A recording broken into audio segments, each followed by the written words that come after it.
Hello, and welcome back. It is late now, and you have done what the day asked of you, and you have earned this quiet stretch at the end of it. Tonight is one of those evenings made for lying still in the warm dark and letting the modern world loosen its hold. Letting the messages and the errands and the small nagging worries slide off you like water running off a stone. This is an evening for anyone who loves the old stories, the palaces and the queens, the courts that have been dust for 3,000 years and more, and who would like, just for a while, to step back inside one of them. So come with me. Let me take you a very long way from wherever you are lying tonight, back down the whole length of recorded history, to a golden country beside a wide, slow river, and to a woman who put on a pharaoh's crown in an age when no woman was ever meant to wear it. Let none of it weigh on you. You have only to let the sound of my voice carry you along. And somewhere in the long night ahead, inside a temple cut into a cliff of pale limestone, we will come to the strangest turn in her whole story.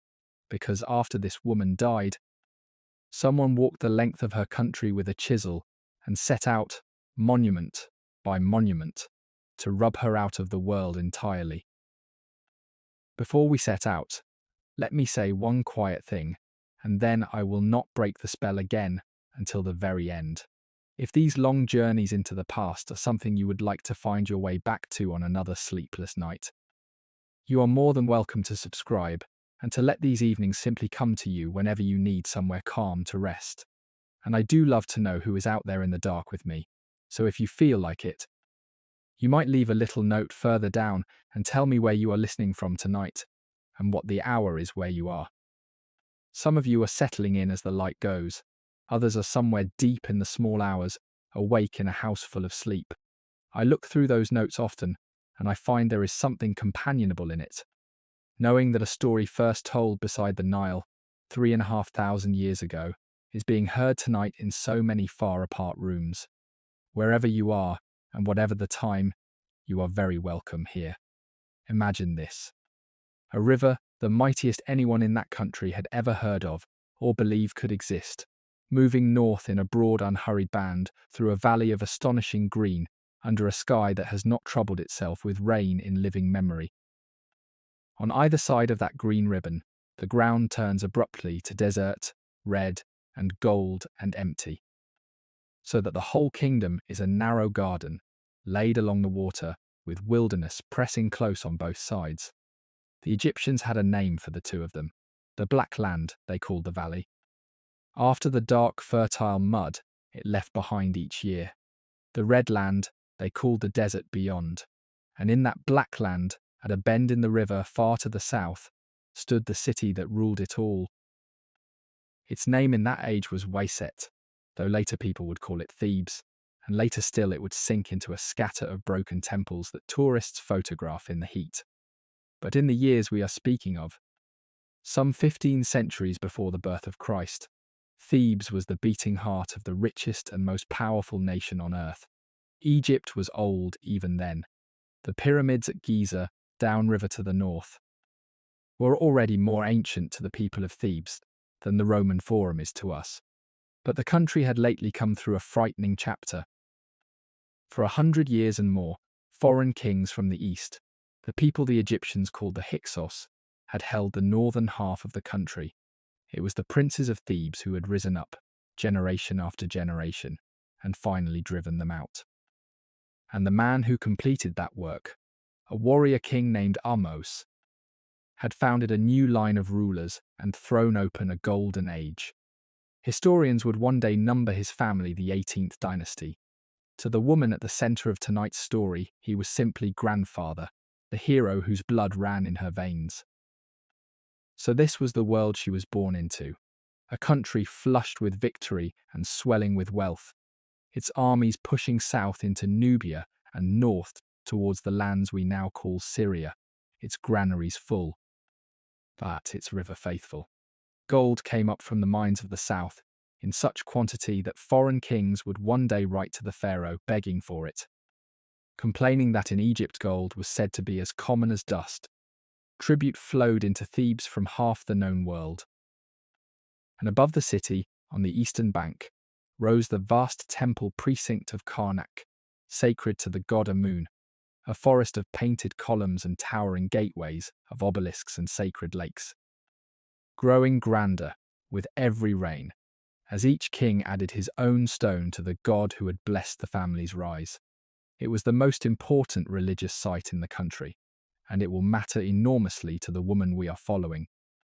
For her whole extraordinary life was bound up with that god, and with the priesthood that served him, and with the terraced temple she would one day raise across the river in his honor.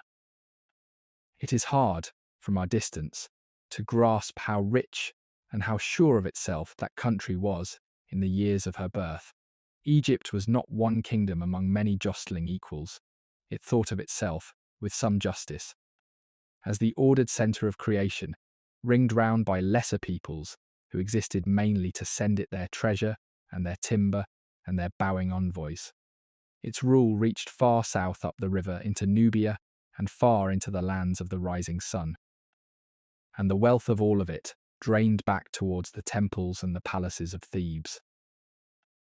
A child of the royal house grew up amid a splendor that had no rival on earth, among painted halls and gardens and glittering wealth, waited on by servants beyond counting, dressed in linen so fine it was called woven air, and taught from the cradle that she belonged to the family the gods themselves had chosen to keep all things in their proper order.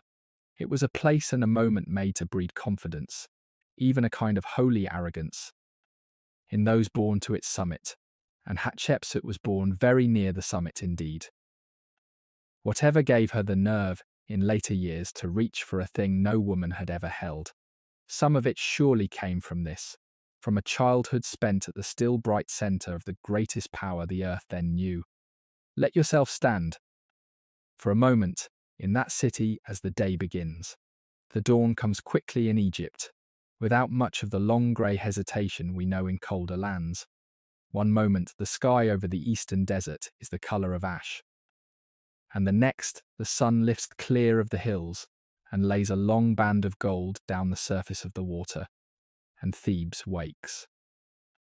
Down at the river, the fishermen are already out, poling their light boats of bound papyrus through the reeds, and the water is busy with craft of every size, from little skiffs to the broad barges that carry stone and grain, their square sails filling as the north wind comes up the valley against the current. Along the banks the washing is spread to dry, and the cattle come down to drink, and the smell of the place rises with the warmth.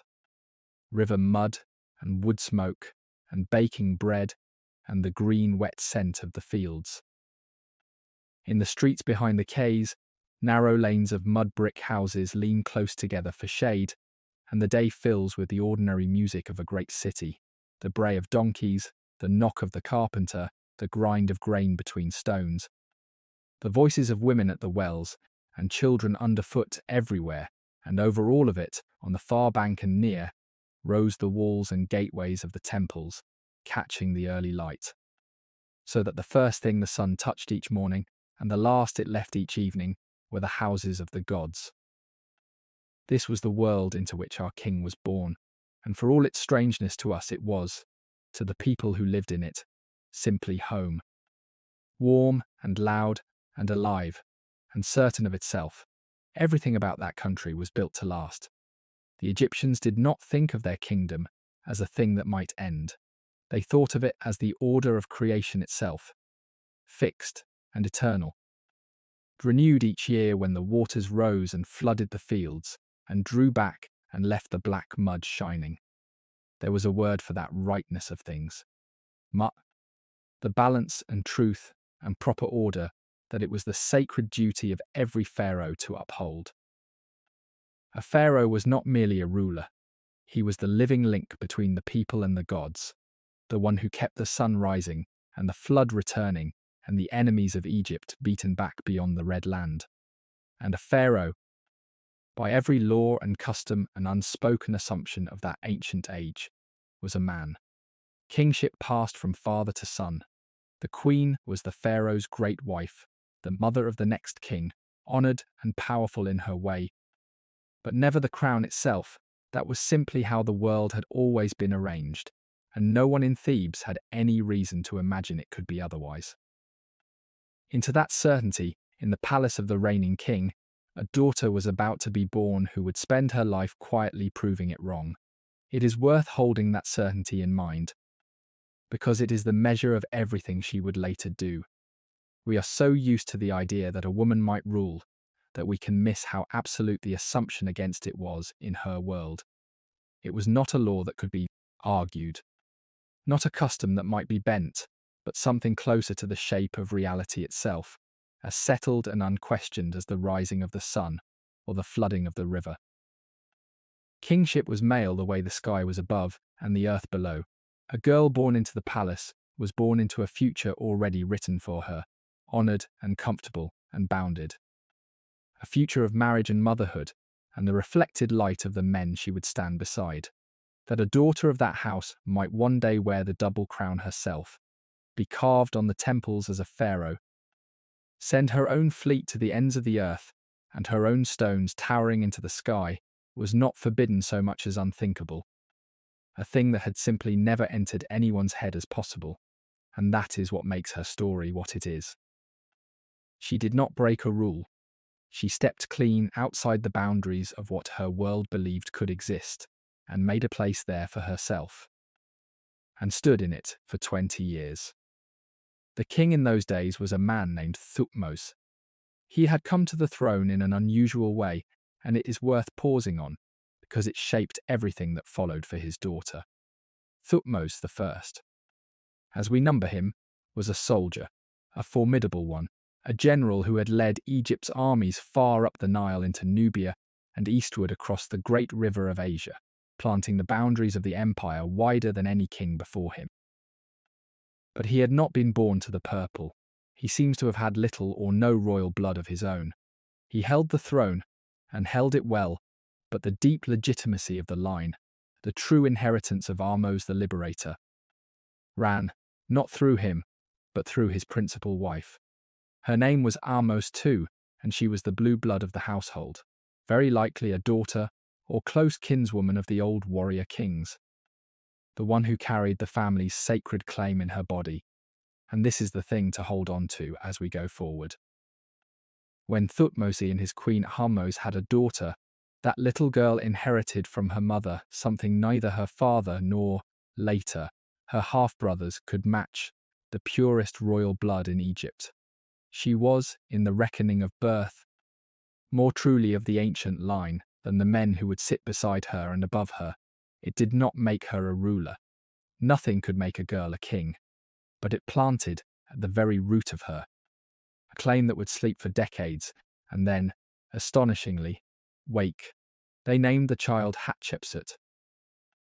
In the language of that country it meant, more or less, foremost of noble ladies, a name for a daughter of the highest rank. A name that assumed she would take her place among the great women of the court and go no higher. She was born, as best the scholars can reckon it from the broken evidence, around the year 1507 before our era, in or near Thebes, into the innermost circle of the most powerful family on earth. And for the first years of her life, there was nothing to suggest she would be anything other than what her name promised, a royal daughter, raised to marry a monarch and mother the next one, and to be remembered, if at all, as somebody's wife. We know very little, in truth, about those earliest years. The records of such a childhood in that age are thin, and much of what once stood in stone about her was later smashed on purpose, as we will see. But we can say something of the life the small girl moved through, because Egypt has left us the shape of its palaces and the round of its palace days. She would have grown up not in the grim stone fortress our imaginations might supply, but in a sprawling sunlit complex of mud brick and painted plaster, cool and airy by design, its walls washed white against the heat. Its walls, sometimes painted with pools and reeds and darting fish, so that a child crossed a pond of images to reach the door. The women of the household had their own domain within it, a household of queens and lesser wives, of nurses and attendants and children, humming with its own quiet business. Egyptian palaces were not the shadowed places of later ages. They were made for a hot climate, a bright sun, open to breezes, hung with linen, scented with the flowers that were forever being gathered and plaited into garlands. Into this household of women, the little Hatshepsut was given over to the care of a nurse, as high-born infants were, and raised among the sons and daughters of the court in what the Egyptians called the kappa nursery and schoolroom, where the offspring of the ruler grew up beside those of his great officials, forming the bonds that would run through the rest of their lives. Some of the boys she played with as an infant would grow up to be the ministers and generals and stewards of her reign. One low-born but brilliant man, whose path we will follow closely, may first have entered royal service in exactly these years, and would one day stand closer to her than almost anyone alive. She was not, however, an only child for long in the way that mattered, and then, by a series of small griefs, she became one. Thutmose and Ahmose appear to have had other offspring, and a brother or two who might in the ordinary course of things have inherited. But children died easily in that age, princes as readily as peasants, and one by one the other royal offspring of that marriage seemed to have slipped away young, until Hatshepsut stood as the sole surviving child of the sovereign by his great and principal wife. She alone, of all his children, carried the double gift of her father's throne and her mother's sacred blood. It ought to have made her the mother of the next dynasty. It would, in the end, make her something far stranger. Of the rooms she was small in, we can build a fair picture, because Egypt has left us its houses and its things. The women's quarters of a palace were a world of cool shade and bright colour, the mud brick walls plastered smooth and painted, sometimes floor to ceiling, with the marshes and the river and the birds, so that even indoors the eye met reeds and lotus and darting fish. Reed mats and low wooden stools and beds strung with woven cord furnished the rooms. Chests of dark wood held the folded linen and the precious things, and everywhere, against the dry heat, there were flowers, cut and plaited, and set in jars, and hung about people's necks, for the Egyptians loved flowers with a passion that runs all through their art. A small girl of the royal house would have grown up among the soft business of that world, the nurses and the serving women, the grinding of eye paint and the mixing of scented fat, the murmur of talk, the shaking of a rattle, the smell of unguents and burning herbs. She would have been carried and petted and watched over, taught her manners and her place, fed on bread and honey and figs and the flesh of birds, and set, when she was old enough, to the beginnings of the learning that would make her so unusual. It was a gentle, sheltered, sweet-scented beginning for a life that would end as one of the boldest in the history of the world. Her father, the king, meanwhile, was often away, or returning in triumph. For Thutmose I was a fighting pharaoh in the old heroic mould, and the great events of Hatshepsut's girlhood were his wars. She would have been a child in a court that lived and breathed the campaigns of the pharaoh, the departure of the fleet and the army upstream towards Nubia, the long, anxious waiting, the return with its cargo of gold and cattle and captives and exotic tribute. The god thanked at Karnak in clouds of incense for another victory. Once it was said, the king came back from the far south with the body of a defeated Nubian chief hung head downward at the prow of the royal barge, a grim advertisement of Egyptian power sailing home past the river villages. This was the father Hatshepsut grew up adoring and adore him. She did so deeply that decades later, as a king in her own right, she would go to great lengths to bind her name and her legitimacy to his, and would have his body brought to lie beside her own in death. Whatever else the world would refuse her, no one could take away the fact that she was the daughter of Thutmose and the truest heir of the line. Those homecomings must have burned themselves into the memory of a watching child. The whole city would turn out along the water when word came that the army was returning victorious, and the fleet would sweep up to the quays with its banners and its spoils, and the streets would fill with the noise of triumph, the drums and the shouting and the tramp of soldiers, the long files of captives. the beasts and the treasure carried up to be shown to the gods. And at the center of it, magnificent, would ride her father, the conqueror, the living proof of what a pharaoh could be, borne home in glory to lay his victories at the feet of Amun. A girl raised on such sights would have drunk in, without anyone teaching her, the whole grammar of kingship, its splendor and its power and its intimate bond with the god, and would have learned in her bones that this shining thing was what her family was and what her blood was made for. She could not ride to war as her father did.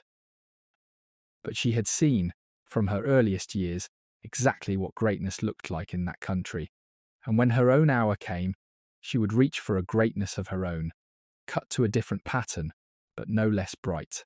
But a daughter, however royal, could not simply be handed the throne. Egypt had no place in its imagination for such a thing, and so, as Hatshepsut grew towards womanhood, the machinery of succession turned, as it always did, towards a marriage and towards a boy. Long before that, though, in the years of her girlhood, another great thread of her life was already being spun, and it was not a thread of kings and wars at all.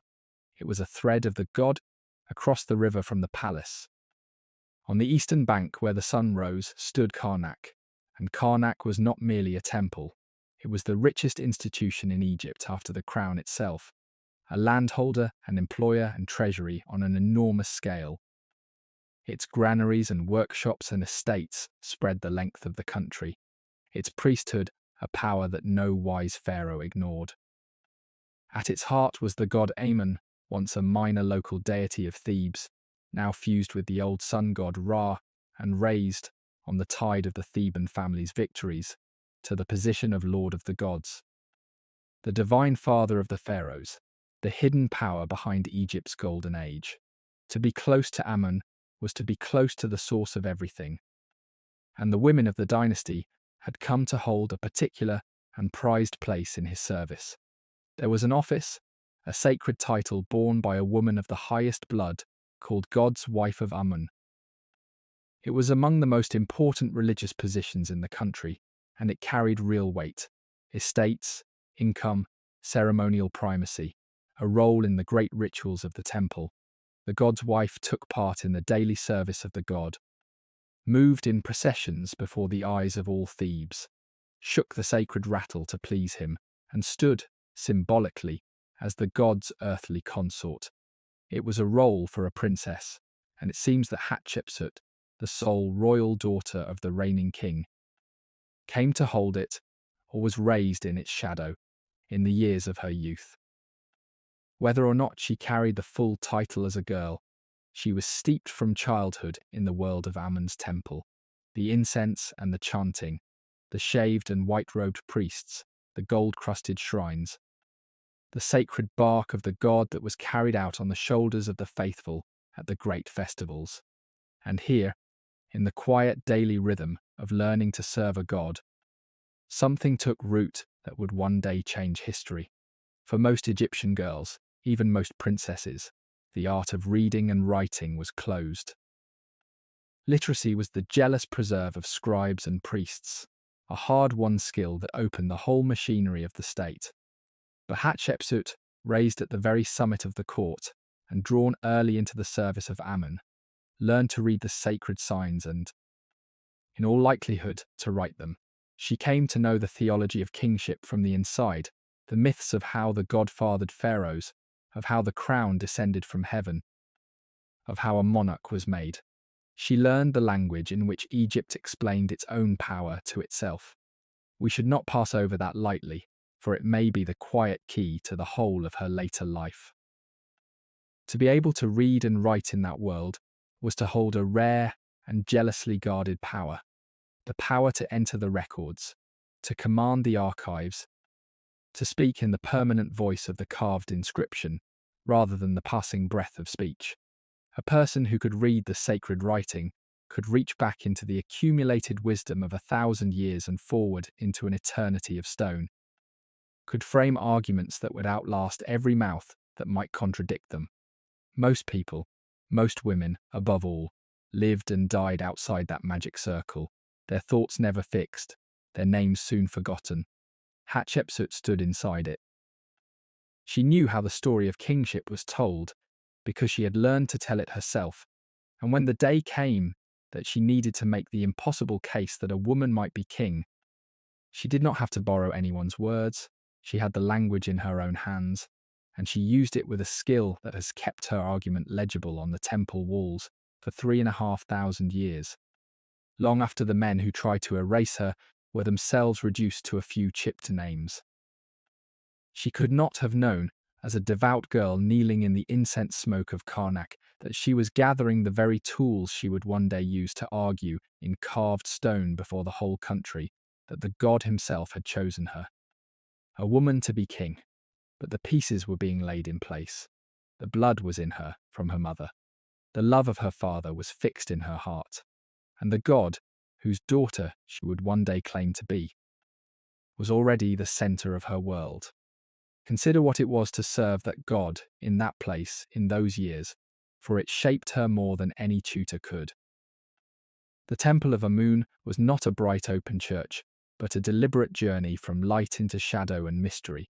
A worshipper passed through the towering gateway into a broad sunlit court, and then into a forest of painted columns, where the light grew dim and green and cool, and then deeper still, through hall after hall, the floors rising and the ceilings lowering, and the daylight failing at every step, until at the very heart of it all, in a small windowless chamber that only the highest might enter, stood the shrine of the god himself, a gilded cabinet that held his image, shut away from the eyes of the world. Each day the ritual was the same, and had been for centuries. In the cold hour before dawn, the priests purified themselves in the sacred lake, shaved smooth and clothed in the whitest linen, and came in procession with lamps and incense to wake the god, to open his shrine, to wash and anoint and clothe and feed his image as one would a living king, and then to seal him away again with words of praise. The sweet smoke rising, the chant rolling low through the dim halls, to take part in that, to move through that hush and that fragrance and that gold, day after day from childhood, was to be steeped in the deepest mystery Egypt possessed, and to learn in the body, and not just the mind, that the power which ruled the world lived here, in this hidden place, and spoke through those who served it. Hatshepsut learned that lesson young, and she never forgot it. She was, in short, being prepared for something, though everyone around her believed they were preparing her only to be a queen. The next step in that preparation was waiting for her in the person of a boy of her own family, a half-brother born to her father by another wife, a boy without her sacred blood, but with the one thing she could never have, which was the simple fact of being male. His name, like his father's, was Thutmose, and to him, before very long, Hatshepsut would be given in marriage. The king her father did not live forever. Thutmose I, the soldier who had carried Egypt's borders further than any before him, grew old and died, as even the mightiest pharaoh must, and passed into the long ritual of embalming and burial that would settle him among the gods. And with his death, the question that had been waiting all through Hatshepsut's girlhood came due at last: who was to sit on the throne of the two lands? The answer was not Hatshepsut. It could not be. However pure her blood, however plain her father's affection, the crown by every rule of that country passed to a son, and the old king had a son to give it to, but not by Ahmose, the great royal wife. Hatshepsut's full brothers, as we have seen, had died young. The boy who now came next in line was a half-brother born to her father by a secondary queen of lesser rank, a woman named Mutnofret. That boy came to the throne as Thutmose II. And in the person of these two young people, the deep problem of the dynasty lay revealed. The new king had the sex the crown required, but only the thinner blood of a secondary marriage. His half-sister had the sacred blood of the true line, but was a woman. The obvious solution, the solution Egypt had reached for again and again across its long history, was to bind the two together, This new king married his half-sister Hatshepsut, and she became what her whole upbringing had pointed towards, the great royal wife, the Queen of Egypt, the woman at the sovereign's side, whose children would carry the throne into the next generation. She was young when it happened, no more than 12 or 15 by the best reckoning. And so was he. Marriage between a brother and a half-sister, which strikes us so strangely, was for the ruling house of Egypt a natural and even a sacred practice. The gods themselves, in the stories the Egyptians told, married their own siblings. The divine family of Osiris and Isis was brother and sister and husband and wife. For the pharaohs, who stood as gods on earth, such a marriage kept the sacred blood undivided and undiluted, gathered within the single household of the crown. It was not scandal, it was policy raised to the level of the holy, and so the two of them, these half-grown children of one father and two mothers, were joined, and Hatshepsut put on the tall regalia of a queen. Picture her in those first years as the young queen, still half a girl, moving through the ceremonies that were now her duty. On the days of the gods' festivals, she went out before the eyes of all Thebes, robed and painted and crowned, shaking the sacred rattle whose bright jingling was thought to soothe the heart of Amun, standing where the whole city could see the Queen of Egypt at her devotions. In the palace she kept her own household, her own women and stewards and estates, her own small court within the greater one. She learned the weight of the formal wig and the broad gold collar, the slow measured walk that ceremony demanded, the words of the rites, the faces of the officials who would one day be hers to command. She was being trained, though no one thought of it that way, in the whole business of standing at the summit of Egypt and being watched, of carrying herself as something more than a woman, of embodying an office before a crowd. It was an apprenticeship in majesty, served in the shadow of a husband who would not live long, and she took to it as though she had been made for it, which, in a sense, the age could not yet imagine. She had. We should not imagine her, even now, as a shadow beside her husband. Everything that survives of these years suggests a young woman already conscious of her rank and already visible. As queen, she was more than a consort. She held, or came to hold, that potent religious office we spoke of before, the god's wife of Amun, with its estates and its ceremonies and its standing before the whole of Thebes. She appeared in the temple rites. Her name was carved beside her husband's. She was, in the fullest sense, the age allowed to a woman, a person of power, and she had been so since childhood. What she was not, and could not conceive of being, was king. Of the marriage itself we know little that is tender, and much that is dynastic. The one certain fruit of it was a daughter. They named her Nepheri, and she was given the proud style of king's eldest daughter, a title that hints she may have had a sister who did not survive infancy. Nepheri would matter greatly to her mother in the years to come, groomed for high sacred office, tutored by the most trusted man at court, carried in stone in the arms of that tutor, as though she were the most precious thing in Egypt, which to Hatshepsut she may well have been. But a daughter, however cherished, did not solve the problem of the throne. Egypt wanted a son, and the marriage of Thutmose and Hatshepsut, for all its careful logic, did not produce one who lived. That son, the son the dynasty needed, came instead from elsewhere in the palace. As kings often did, the young pharaoh kept lesser wives beside his great one, and by one of them, a woman named Iset, who held no exalted rank at all, he fathered a boy. The child was named, inevitably, Thutmose, the third of that name. He was the son of a sovereign and a minor wife, a boy with a claim to the throne and none of the sacred maternal blood that ran in Hatshepsut, and, through her, in the little Neferu. In the ordinary run of events this would have mattered less. The boy would grow up, inherit in his turn, and marry a full-blood princess to mend the line, exactly as his father had married Hatshepsut. But matters did not run their expected course, because the young pharaoh did not live to see his son grow. For the second king of Hatshepsut's story, like a shadow of the pattern, reigned only a short while. The exact length of his rule is one of those matters the broken records will not tell us plainly. Scholars have argued it out to anything from 3 years to more than a dozen, and the honest answer is that we do not know. What seems clear is that he was not a strong or a long-lived man.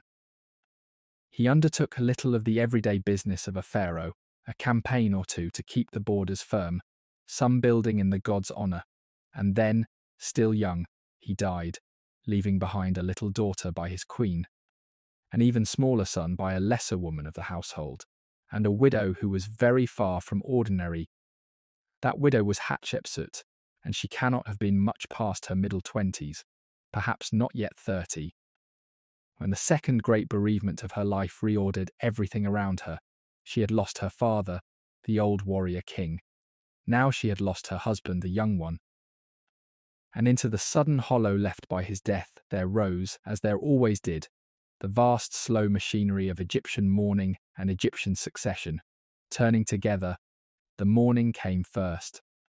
For a king could not simply be buried. His body passed into the hands of the embalmers, and there began the long and sacred work that Egypt believed made a man fit to live forever.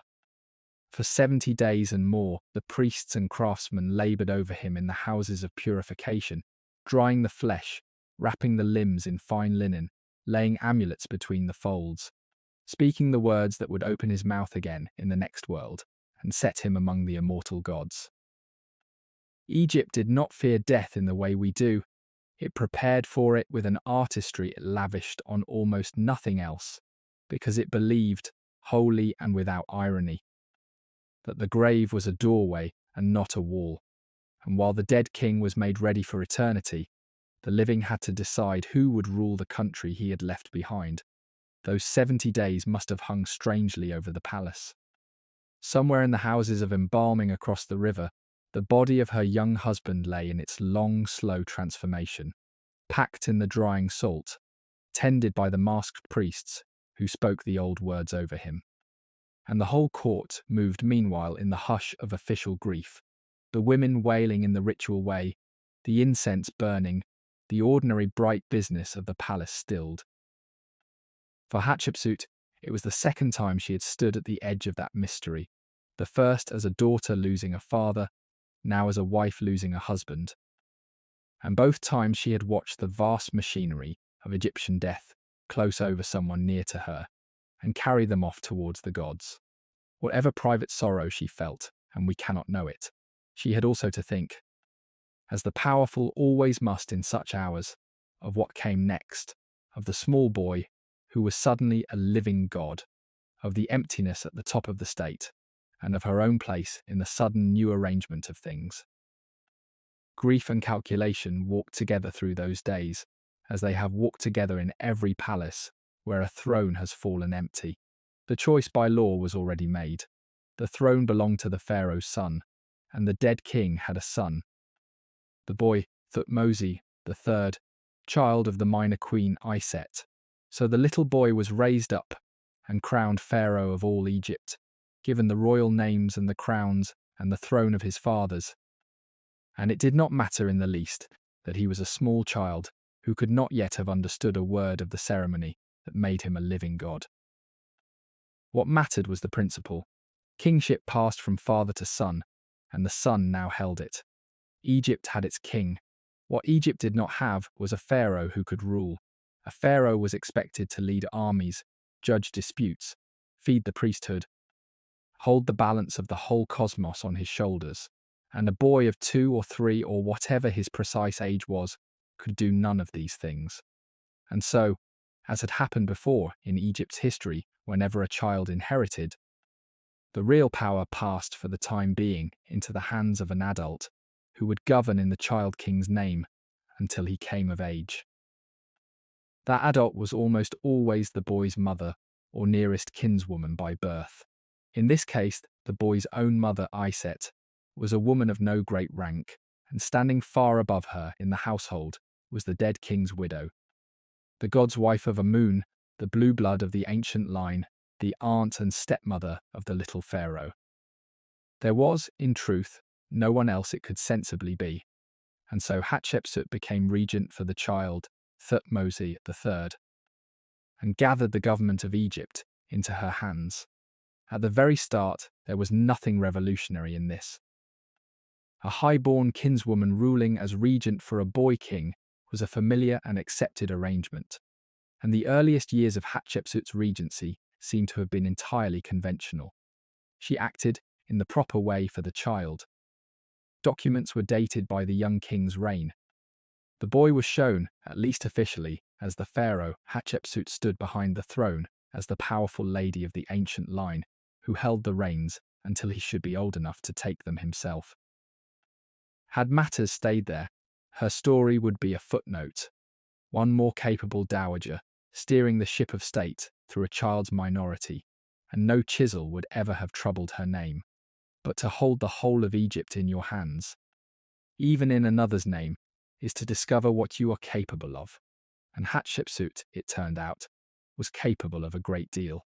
The country she now governed was the richest and most orderly on earth, and governing it was an immense and intricate labour. Beneath the crown spread a pyramid of officials that reached into every corner of the two lands. The vizier, the great minister who oversaw justice and administration and reported to the throne, the overseers of the granaries, who counted and stored the harvest on which everything depended, the treasurers who reckoned the gold and the tribute, the stewards of the gods' estates, the scribes without number who kept the endless records that made the machine run. All of it, in these years, answered in the end to Hatshepsut. She learned the business of power from the inside, not as a queen adorning a ruler's court, but as the hand that actually moved the levers, and she learned it well. Imagine her mornings in those regency years. The day began early, before the worst of the heat, and it began with people waiting to see her. The vizier would come with the matters of the kingdom laid out in order, the disputes that had climbed the whole ladder of officials to reach the throne, the reports from the provinces, the reckonings of the harvest and the herds and the tribute. Scribes knelt at the edges of the hall, their brushes moving, setting down what was decided in the neat columns that would be filed away in the archives and outlast everyone in the room by thousands of years. Petitioners were brought in and heard. Priests came about the affairs of the temples, officials about the building works, envoys about the lands beyond the border. Decision after decision passed across her, small and large, the granting and the refusing, the ordering and the forbidding, the endless fine adjustment by which a large state is kept in balance. It is one thing to be born beside power, and quite another to wield it hour by hour, and Hatshepsut, in these years, learned the difference in her bones. By the time she reached for the crown itself, there was very little about the ruling of Egypt that she did not already know, because she had already, in all but name, been doing it for years. And something in her, we may guess, had woken in those years that would not easily go back to sleep. There is a difference between the person who is near power and the person who has actually held it, felt its weight in the hand, made the decisions that feed a nation or starve it. And once that difference has been felt, it changes a soul. She had governed the richest country on earth, and governed it well. She had watched men who had doubted her come to depend on her. She had learned that the machinery of the state answered to her voice as readily as to any king's. To a woman of her gifts, the prospect of handing all of that back, of shrinking again into the honoured shadows to make way for a boy she had raised, may well have seemed not merely a loss, but a kind of falseness, a denial of what she had shown herself to be. Whether that feeling was ambition or duty or some inseparable knot of both, it was real, and it had been growing quietly through every year of her competent, unglamorous rule as regent, until the day came when it found its expression in the boldest act of her life. And crucially, she did not stand alone. A ruler is only as strong as the men willing to carry out her will, and Hatshepsut gathered around her a body of officials whose loyalty was to her personally. Some were men who had served her father, the old warrior king, and who transferred their devotion to his blue-blooded daughter. Others were new men of no great birth, whom she raised up because they were able and because their fortunes, having come from her, were bound to hers. One of these, a commoner of remarkable gifts, would rise higher in her service than almost anyone, become the tutor of her daughter and the builder of her monuments, and stand so close to her that people have wondered about them ever since. But his story deserves its own telling, and we will come to it. The point for now is that Hatshepsut, in the years of her regency, built a government that was hers. When the moment came to do the unthinkable, she would not be a lone woman reaching for a crown. She would be a proven ruler, surrounded by powerful men who had every reason to want her to keep ruling. Because the moment did come, somewhere in the 7th year or so of the little king's reign, the careful fiction of the regency quietly and permanently changed. Hatshepsut, who had been governing Egypt in the name of her stepson, took the last and most astonishing step of her life. She had herself crowned king. We must be careful about what this means, because it is easy to picture it wrongly, as a coup, a seizing of the throne, a small boy shoved aside by a grasping aunt. It was nothing so crude. Thutmose III was not deposed. He was not killed, not imprisoned, not stripped of his kingship. He remained, all through what followed, a crowned pharaoh of Egypt, his name and his reign continuing unbroken. What Hatshepsut did was stranger and cleverer than a coup. She simply had herself crowned king as well, so that Egypt now had 2 pharaohs at once, an arrangement it had never quite seen before, the boy and the woman ruling together, the 2 of them sharing the single sacred office. And of that pair, there was never any doubt who was the greater. Thutmose III became in effect the junior king, the lesser of the 2 living gods, while Hatshepsut held the senior place. She assumed the full titulary of a pharaoh, the whole ceremonial armour of names and titles by which a king was known, and she chose a throne name of her own, the name by which the god had chosen her, Matkare, which bound into a single word the idea of Mat, that sacred rightness and truth and order which it was a monarch's holiest duty to uphold. She was declaring, in the very name she ruled under, that her kingship was not a breach of the proper order of things, but a fulfillment of it. The making of a pharaoh was a sacred drama. And we may picture Hatshepsut passing through it, as every king did, though never before had the figure at its centre been a woman. There would have been the purification and the anointing, the placing upon her brow of the crowns of the 2 lands, the white crown of the valley in the south, and the red crown of the marshes in the north, joined now upon a single head to signify the whole country gathered into one rule. There would have been the presenting of the crook and the flail, those little emblems of the shepherd and the harvester that a pharaoh clasped across the breast, and the proclaiming of the 5 great names by which a ruler was henceforth to be known, the titles that fixed her among the gods and the ancestors. Priests moved through the ancient gestures, incense rose, the god was called to witness. And at the close of it, the person who had entered as a royal widow and regent came forth as something the world had never quite seen, a female king, a living Horus, the anointed and acknowledged ruler of the mightiest kingdom on earth. Whatever doubts anyone harboured, the rite had been performed, the god had been satisfied, and Egypt had a new pharaoh whose name was Matkare. Why she did it, we cannot know for certain, and here the honest historian must lay 2 possibilities side by side. The older view, favoured by scholars of an earlier age who found the whole business faintly scandalous, was that it was naked ambition. A proud and capable woman who had tasted power as regent and refused to give it up. It is possible, but more recent students of the period have wondered whether the truth was less lurid and more political. A regent's power is borrowed. It must be handed back when the child grows up, and the handover of power is a moment of danger when rival branches of a royal family may reach for the throne. There may have been such a threat. There may have been others in the wider family with claims of their own.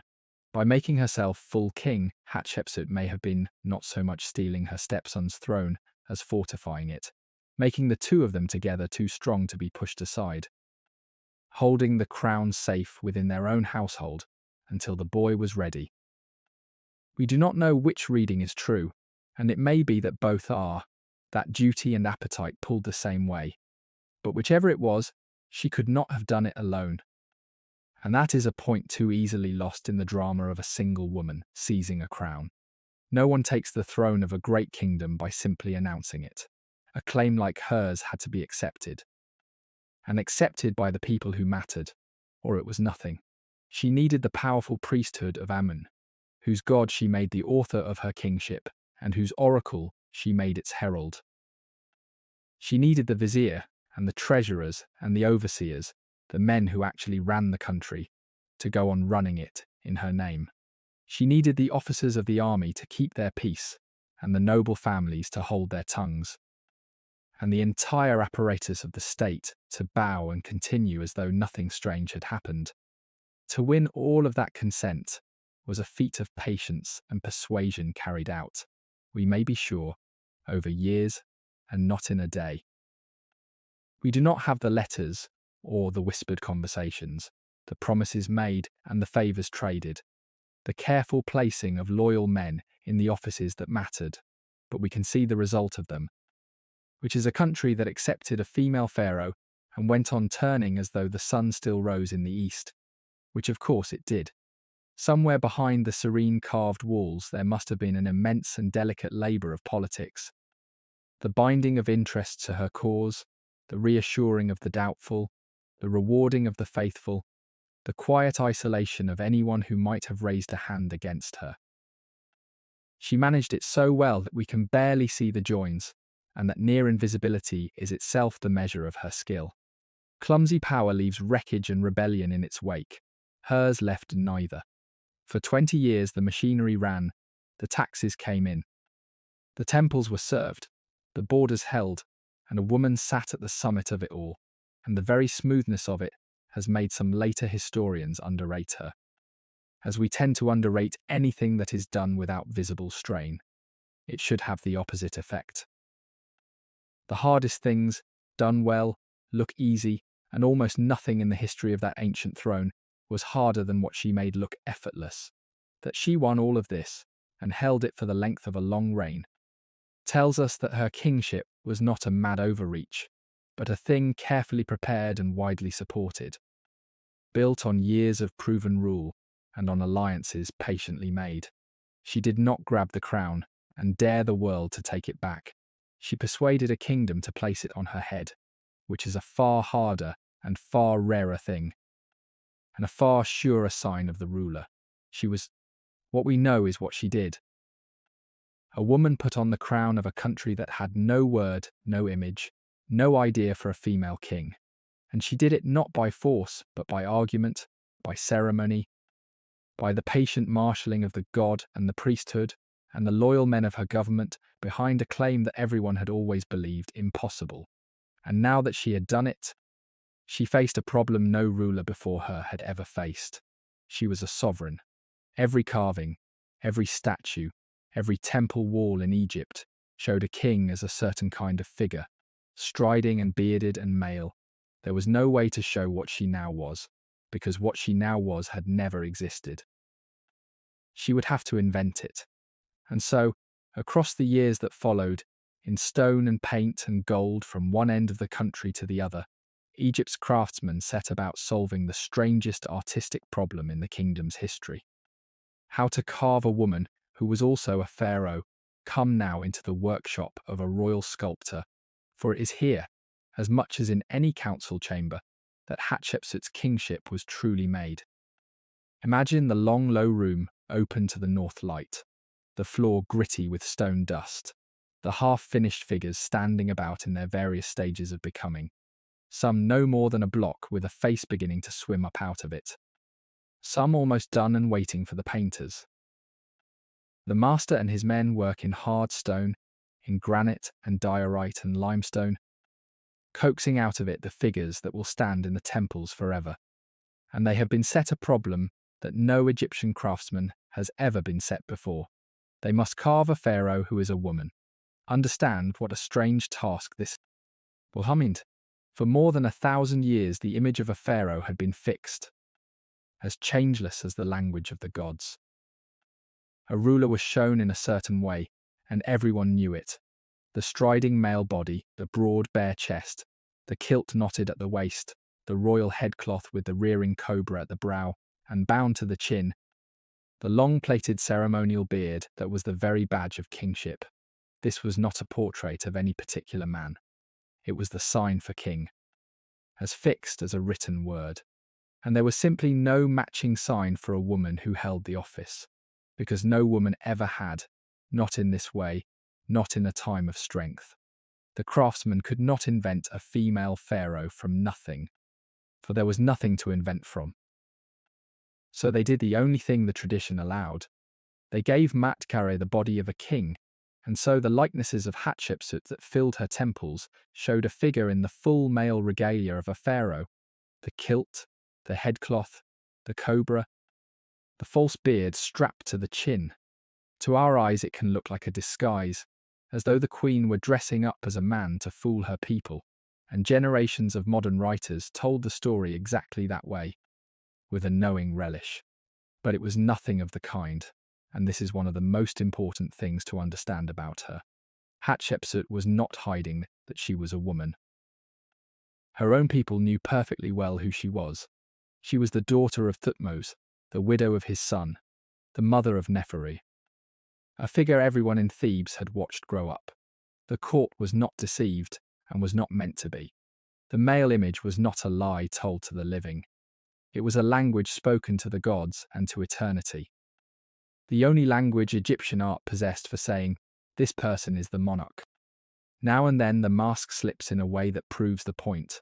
An inscription will call her king in one breath, and in the grammar of the very same sentence, refer to her with the words "a language keeps for a woman," so that she is at once he the pharaoh and she the daughter of the god. She was not pretending to be a man.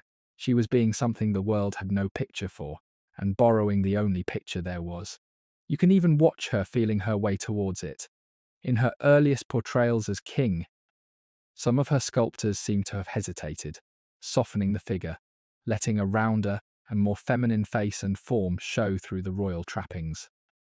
As the reign went on, the images grew bolder and more fully male, until Matkare stands in her temples as complete and conventional a pharaoh as any bearded king before her, making the offerings to the gods that only a ruler could make, running the sacred race of renewal, smiting the enemies of Egypt in the timeless pose of victory. She had taught her country to see a woman doing all the things a sovereign does, and to accept the sight.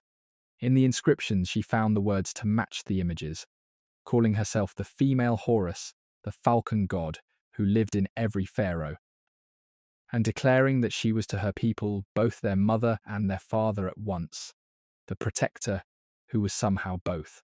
It is one of the boldest acts of self-creation in all of history, carried out not with armies, but with chisels and grammar. And it worked. For 20 years and more, a woman wore the crown of the two lands, and Egypt did not fall, and the sun did not fail to rise. And the god did not withdraw his favour. She had proved the impossible thing possible simply by doing it, in stone, where all could see. Think of what it must have been to come upon those images for the first time. A farmer, or a soldier, or a foreign envoy, walking into one of her temples and lifting his eyes to the ranks of colossal figures gazing down.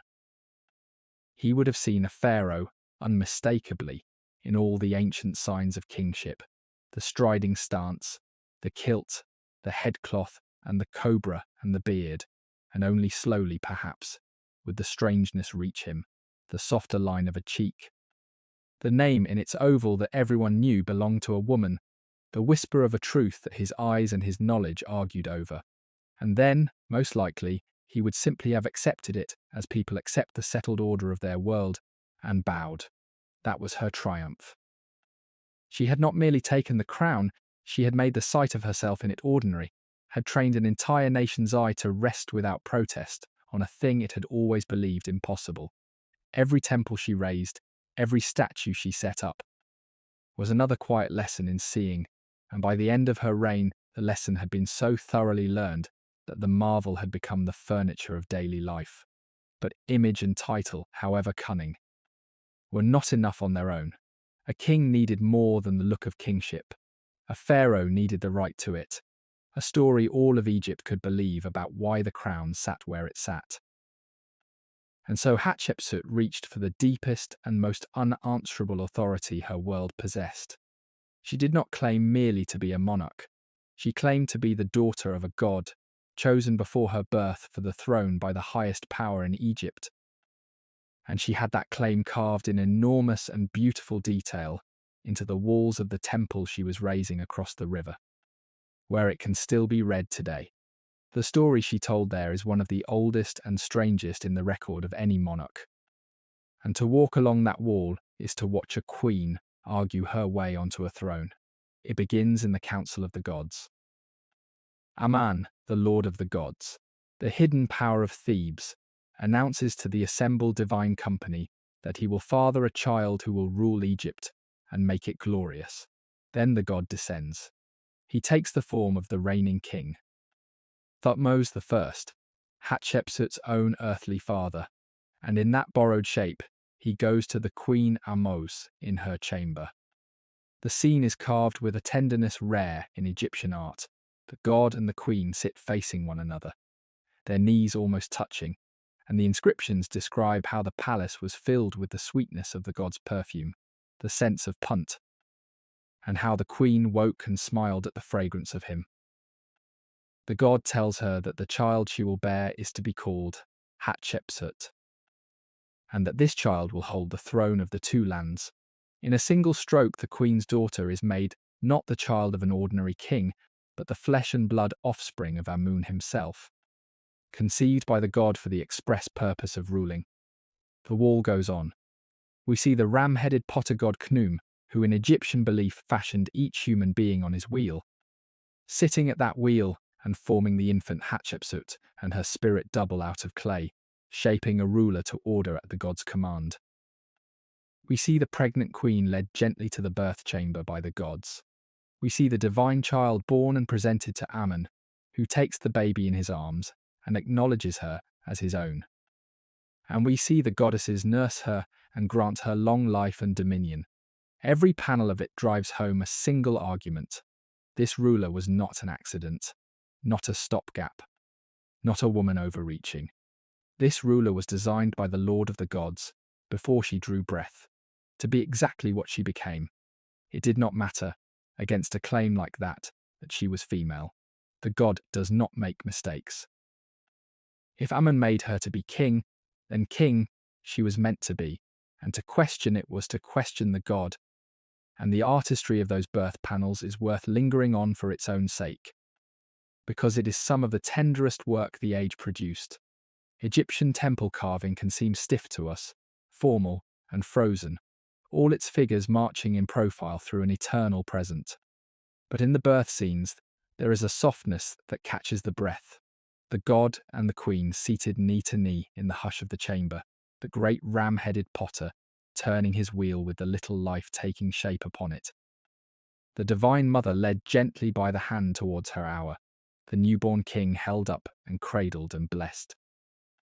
It is an entire theology rendered as a family story, grand cosmic claims dressed in the intimate shapes of conception and pregnancy and birth, and a child taken up in loving arms, and it was carved to be seen, high and bright on the temple wall, by everyone who came to the festivals. A worshipper standing before it did not read an argument. He saw, in colour and stone, the god himself choosing this king, and the seeing was worth more than any words. Hatshepsut understood, as every great maker of images understands, that people believe what they can see, and she gave them a thing to see that answered every doubt before it could be spoken. She reinforced the divine story with an earthly one. On another part of the same temple, and elsewhere, she told how her human father, Thutmose I, had himself presented her to the court and named her his heir, showing her to the assembled great ones as the one who would follow him. Whether any such thing ever happened, we cannot say, and most historians doubt it. A king who meant his daughter to succeed him would hardly have married her off as queen to his son. But truth, in the making of a monarchy, is often less important than a story everyone agrees to accept. Between the god who fathered her and the father who chose her, Hatshepsut wrapped her kingship in a double cloak of legitimacy that no one at court could easily tear away. She had answered, in the grandest possible terms, the one question that mattered. By what right does a woman wear the crown? By the right of Amun, she answered, who made me for it. And carved in stone, in the god's own house, that answer stood unshaken for the length of her reign. And we should not think of this as mere cynical invention.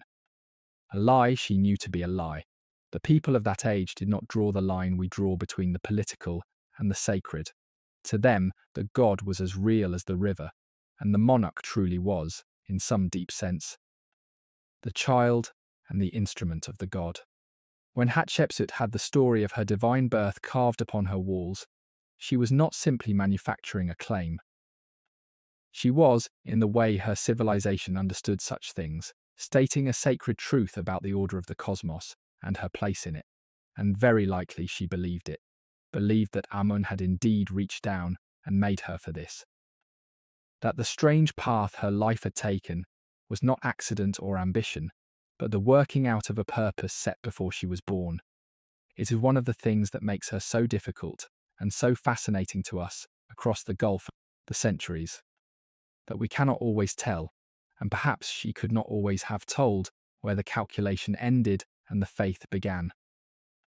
Yet a sovereign, even a god's daughter, cannot rule alone, and it is time now to meet the man who stood closest to her in all the long work of her reign. A man whose rise is almost as remarkable as her own. His name was Senenmut, and he was, by birth, nobody at all. We know this because, unusually, we know where he came from. His parents were a modest provincial couple named Ramos and Hatnofa, people of no rank and no fortune, literate but small, the kind of family from which no one expected greatness. When Senenmut had risen high, he gave them a burial far above their station, and the discovery of that tomb, with its jars and its linen, and one vessel stamped with a date in the 7th year, has let the modern world glimpse the humble root of an extraordinary career. For this son of nobodies climbed, in the service of Hatshepsut, to a height that almost no commoner in Egyptian history ever reached. He gathered titles the way other men gather years, until he held something near 80 of them or more, an avalanche of offices that between them gave him charge of an astonishing sweep of the kingdom. He was steward of Amun, master of the god's vast estates. He was great steward of the king, running Hatshepsut's own household and property. He was overseer of works, the man responsible for the great building projects of the reign, and it is to him, above all, that tradition gives the credit for the design of her masterpiece, the terraced temple against the cliffs. He oversaw the quarrying and the raising of her towering obelisks. Wherever, in the reign of Matkare, there was great and difficult work to be done, the hand of Senenmut is somewhere upon it. But his most intimate office, and perhaps the most telling, was a domestic one. Senenmut was made tutor to the sovereign's daughter, to the little princess Neferre, and given charge of her upbringing and education. This was no small trust.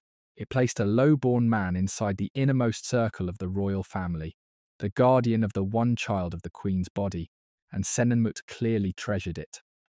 He had himself carved, again and again, in a pose almost unheard of for a servant, seated on the ground with the small princess gathered against him, his cloak drawn round her, so that only her head and tiny hands emerge, cradling the royal child as tenderly as a father. More than a score of statues of himself survive, an extraordinary number for a man not of royal blood, and Hatshepsut granted him honours that took the breath away, allowing him to place carvings and inscriptions of himself within her sacred monuments, even hidden behind the doors of the god's own temple, where his figure kneels in devotion in a spot no ordinary visitor would ever see.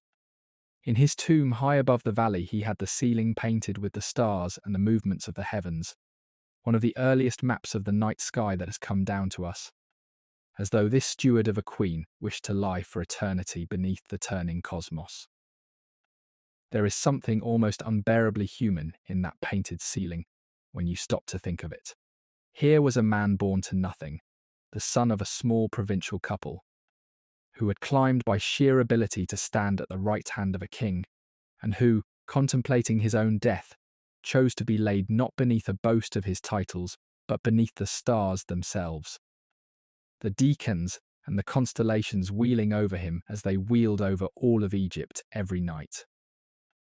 Whatever he was to Hatshepsut, and we will never be sure, he was plainly a man of large and reaching mind, an organizer of expeditions, and a raiser of obelisks, and a designer, most likely, of the most beautiful building in the land.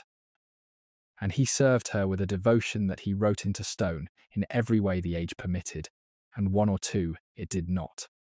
When such a man vanishes from the record without a word of explanation, the silence is loud.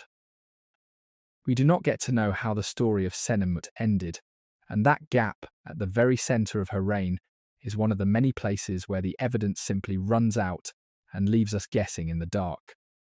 It is impossible, looking at all this, not to wonder what exactly Senenmut was to Hatshepsut, and people have wondered for a very long time. The honours she showed him were so far beyond the ordinary, the trust so complete, the closeness so unusual, that some have supposed the two of them were lovers, as well as sovereign and servant. Ancient workmen scratched a crude and mocking drawing in an unfinished tomb that some have read as a jab at exactly such a rumour, but we should be careful and fair. There is no proof of any such thing, not a word of it in any formal record. And the intimacy the statues show is the intimacy of trust and service, which need not be the intimacy of the bedchamber. What is certain is that Hatshepsut raised a man from nothing to a position of vast power and kept him there for most of her reign, and that he served her with a devotion carved into stone from one end of Thebes to the other. Then, at some point before the end, he vanishes from the record. We do not know how he died, or whether he fell from favour, or simply grew old and passed as men do. His great tomb was left unfinished, and it seems, was never used by him. The most powerful commoner in Egypt slips out of the story as quietly as he entered it, and the queen he served outlived, or nearly outlived, the man who had built her monuments and raised her child. That child, the little Neferu, deserves our attention in her own right, for she is one of the quiet mysteries at the heart of this reign, and the closest thing Hatshepsut had to an heir of her own body. She was the only surviving child of the queen's marriage, a princess of the purest blood, and her mother plainly meant her for greatness. From her earliest years, Neferu was groomed, as Hatshepsut herself had been, for the high sacred office of God's wife of Amun, the role that had done so much to lift her mother, and she was given the finest tutor in the kingdom in the person of Senenmut, who carried her against his heart in stone and guarded her growing. In the reliefs of the reign, she appears more prominently than a mere princess might, taking part in ceremonies, standing near the throne, honoured almost as a partner in the sacred business of the crown. We can imagine, though we cannot document, the shape of that small life inside the palace, the daughter of the female king. She would have been raised, as her mother had been, in the bright sheltered world of the royal women, taught to read the sacred signs, schooled in the rites of the god she was destined to serve, watched over by nurses and by the extraordinary tutor her mother had chosen for her. Senenmut, the most powerful commoner in Egypt, the raiser of obelisks and the builder of temples, gave a portion of his crowded days to the teaching of a little girl, and had himself carved holding her wrapped against him as though she were his own. And there is no reason to think the affection in those statues was feigned. Perhaps she was a grave child, weighed down early by the great things expected of her. Perhaps she was merry, we shall never know. for she left us nothing of herself but her name and her titles and her image at her mother's side.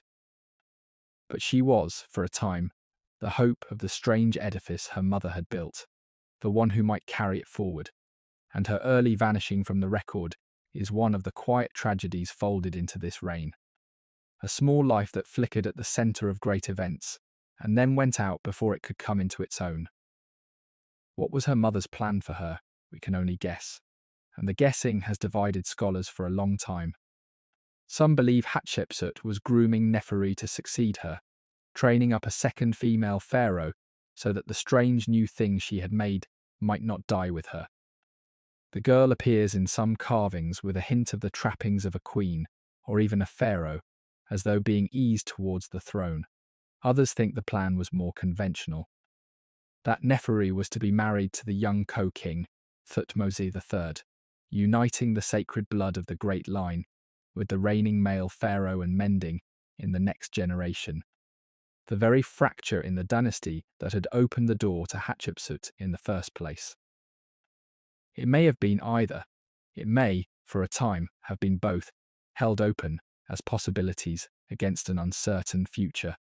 But whatever her mother intended, it did not come to pass, because Nefertari herself slipped out of the record and, it seems, out of life, while still young. The princess who had been carried as the most precious thing in Egypt, groomed and tutored and honoured, disappears from the monuments before the reign was done, and the likeliest reading is the simplest and the saddest, that she died. As so many of that family died before her time, leaving her mother without a daughter and without an heir of her own flesh to carry the impossible thing she had built. Egypt was hard on its children, even its royal ones. Hatshepsut had lost her brothers in childhood, and her husband young, and now, in all probability, she lost her only child. She would grow old, in the end. As a king without a successor of her body, her strange and brilliant kingship destined to pass. When she was gone, back into the hands of the very boy she had ruled beside all along, we come now to the greatest adventure of her reign. And it is worth pausing to see how unlike the adventures of other pharaohs it was. A ruler in that age proved himself in war.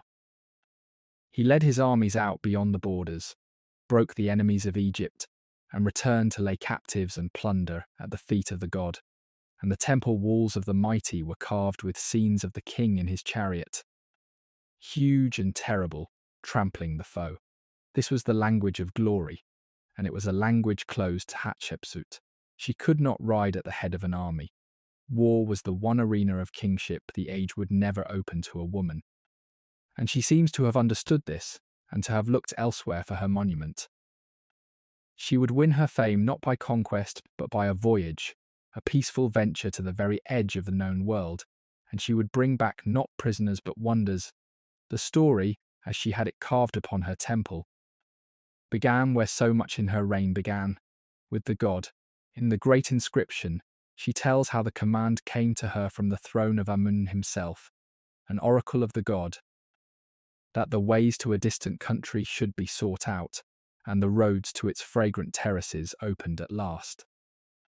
The land was called Punt, and to the Egyptians it was a place of legend and longing, half real and half dream, lying somewhere far to the south beyond the wide sea, on the shores of what they called God's land. From Punt, in the deep past, had come the most precious substances Egypt knew, myrrh and frankincense, the aromatic resins whose smoke rose in every temple to please the gods, and whose oils the embalmers needed to make the dead fit for eternity. Punt was gold too, and ebony and ivory, and the skins of leopards, and living beasts of wonder. But no Egyptian fleet had made the long journey there in a very great while, generations upon generations, so long that the way was known only from the old stories, from what the ancestors had passed down mouth to mouth. To go again to Punt was to reach back across centuries and touch a marvel. It was exactly the kind of glory a peaceful king could seize, and Hatshepsut seized it.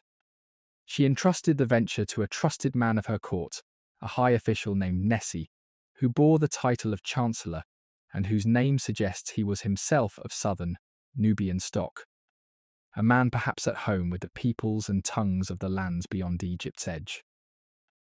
Under him the expedition was gathered, and its first labour was not upon the water at all, but across the burning waste of the eastern desert. For Punt lay on the far side of the Red Sea, and Egypt's heart lay along the Nile. And between the river and the other sea stretched a wilderness of rock and sand, crossed only by dry valleys. So the expedition set out first overland, marching east from the river town of Koptos along an ancient desert track, a long file of men and donkeys carrying the dismantled timbers of ships, the food, the water, the trade goods, everything the voyage would need. Threading through the parched hills by wells and watering places known to the guides, until at last, after days of that hard, dry travel, they came down out of the mountains to the shore of a sea that most of them had never in their lives seen. That march itself was a small epic. The eastern desert between the river and the sea is a wilderness of bare rock and gravel and sudden dry valleys, blazing by day and cold by night, and to cross it with a full expedition. The timbers of ships broken down into their pieces and slung on the backs of donkeys, the water carried in jars because there was almost none to be found, the food, the trade goods, the tools, was a feat of organisation before ever a sail was raised. The route was old, marked by generations of earlier expeditions who had gone that way to the mines and the sea, and along it lay the wells and cisterns that made the crossing possible at all, each a small salvation in the emptiness. Picture the long file of men and beasts, winding through the parched hills in the early light, the dust hanging, the guides reading the land, the officers counting their charges at every halt, and at last, after days of it, the ground beginning to fall away ahead and a strange new brightness on the horizon, and then the sea, the wide, unfamiliar glitter of the Red Sea, salt and enormous and utterly unlike the gentle river that was the only water most of them had ever known. There, at a little harbour on the Red Sea coast, the true voyage was made ready. The Egyptians were river people to the bone. Their whole civilization was built along a gentle, predictable stream that rose and fell by the calendar and carried them up and down the length of their country on a current and a following wind. The open sea was another matter entirely, wide and salt and treacherous, its moods unknown, time, its far shore a rumour, and to sail out upon it towards a half-legendary land must have felt to those men something like sailing off the edge of the world. We should not underestimate the courage of it. These were not seafarers by tradition. The sea had no place in the ordinary Egyptian imagination except as something foreign and faintly dreadful, and here were 200 men and more preparing to trust their lives to it. To sail south for days along a coast no one aboard had seen, towards a country most of them knew only as a name from the old stories. There would have been prayers and offerings, and the anxious reading of omens. There would have been the ordinary human fear that comes over anyone standing at the edge of a great crossing, the pull between the venture and the safe known world behind. But whatever fear they felt, they had been sent by a queen who would never herself see any of it. One who had staked her glory on their reaching the fabled shores of the god and coming safely home again. So they built their fleet on that strange seaboard and prepared to do it. 5 great seagoing vessels were assembled, each the length of many men laid end to end, broad-beamed and strong, rigged with a single broad sail and lined with oars, and into them went more than 200 men, sailors and soldiers and officials, and the cargo of Egyptian goods that would be offered to the people of Punt. And they carried something else besides, a large statue of Hatshepsut herself, to be set up in that far country as a sign that the Queen of Egypt had reached even here. Then the fleet put out to sea. Picture the vessels drawing away from the coast, one after another, sails filling. The coastline of home sinking behind them. The men bent to the oars in the strange salt air, the officers watching the unfamiliar water.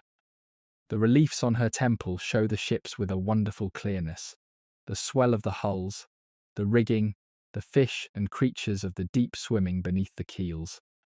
So vividly that some have thought an artist must have sailed with the expedition and drawn what he saw. And what a thing that would have been to be the man with the reed pen and the scraps of papyrus aboard those pitching decks, charged with bringing home in line and colour a country no Egyptian had drawn in living memory. Every detail on those walls that rings so true, the exact fish of that far sea, the precise fashion of the houses on their stilts, the fat foreign queen set down without flattery, the very species of the animals, argues for an eye that actually saw. Whoever he was, that unnamed observer gave later ages something beyond price, a window opened onto a lost world by a hand that stood in it. And it is one of the small miracles of Hatshepsut's temple that we can look through his eyes across 3,500 years and see, more or less, what the men of her expedition saw when they stepped ashore in the land of the gods. Most of the ancient world is lost to us in exactly the way Punt was lost to the Egyptians before she sent her ships. Now and then, on a wall like hers, a door opens, and we are allowed to look. Down the length of that long sea they went, southward and southward along a coast no living Egyptian knew, day after day under a sun that beat on the water, until the land they were seeking rose at last out of the haze ahead. They had reached Punt. They had done the thing that had not been done in living memory or the memory of anyone's grandfather, and what they found, when they stepped ashore, was strange and lovely enough to fill a temple wall. Let us dwell there a moment, on that first sight of the fabled country, because it was the very purpose of everything, the desert march and the shipbuilding and the long fearful crossing, all of it aimed at this one landfall. After days on the open sea with nothing but waves and sky, and the low line of an unknown coast slipping by, the men would have watched the coastline at last swing towards them, and resolve into detail, palms and green slopes, and the smoke of cooking fires, and the small figures of folk gathering to watch the strange vessels come in. A warm, sweetish smell reached them across the waves before they touched it, green and warm and unfamiliar. The smell of a shore none of them had ever known. And then the keels grated on the sand of God's land. And the men of Egypt stepped down onto the shore of the place their grandfathers had only dreamed of, sent there by a woman 2 months' journey away, who had staked her glory on their safe return. It is one of the great voyages of the ancient world, and it was made not for conquest, not for gold alone, but in a sense for beauty, for the sweet smoke that pleased the gods, and the wonder of a far country carried back to the river. For Punt was not the barren place the desert crossing might have led them to expect. It was a green and watered country of a gentler kind, and the Egyptian artist recorded it with a delighted, almost anthropological eye. There were villages of neat round huts, raised up on tall posts above the ground, reached by little ladders, set among groves of date palms, and, most precious of all, among the myrrh trees themselves. The fabled, fragrant terraces that God had sent them to find. Cattle grazed. Strange animals moved through the scene, giraffes with their impossible necks, baboons clambering, a rhinoceros, birds and beasts, the Egyptians rendered with careful wonder. And out from this paradise came the folk of Punt to meet the strangers from the north, led by their king and queen. The king of Punt was named Pharaoh, and beside him came his wife, the queen Ati, and the Egyptian carvers set them both down on the temple wall for all time.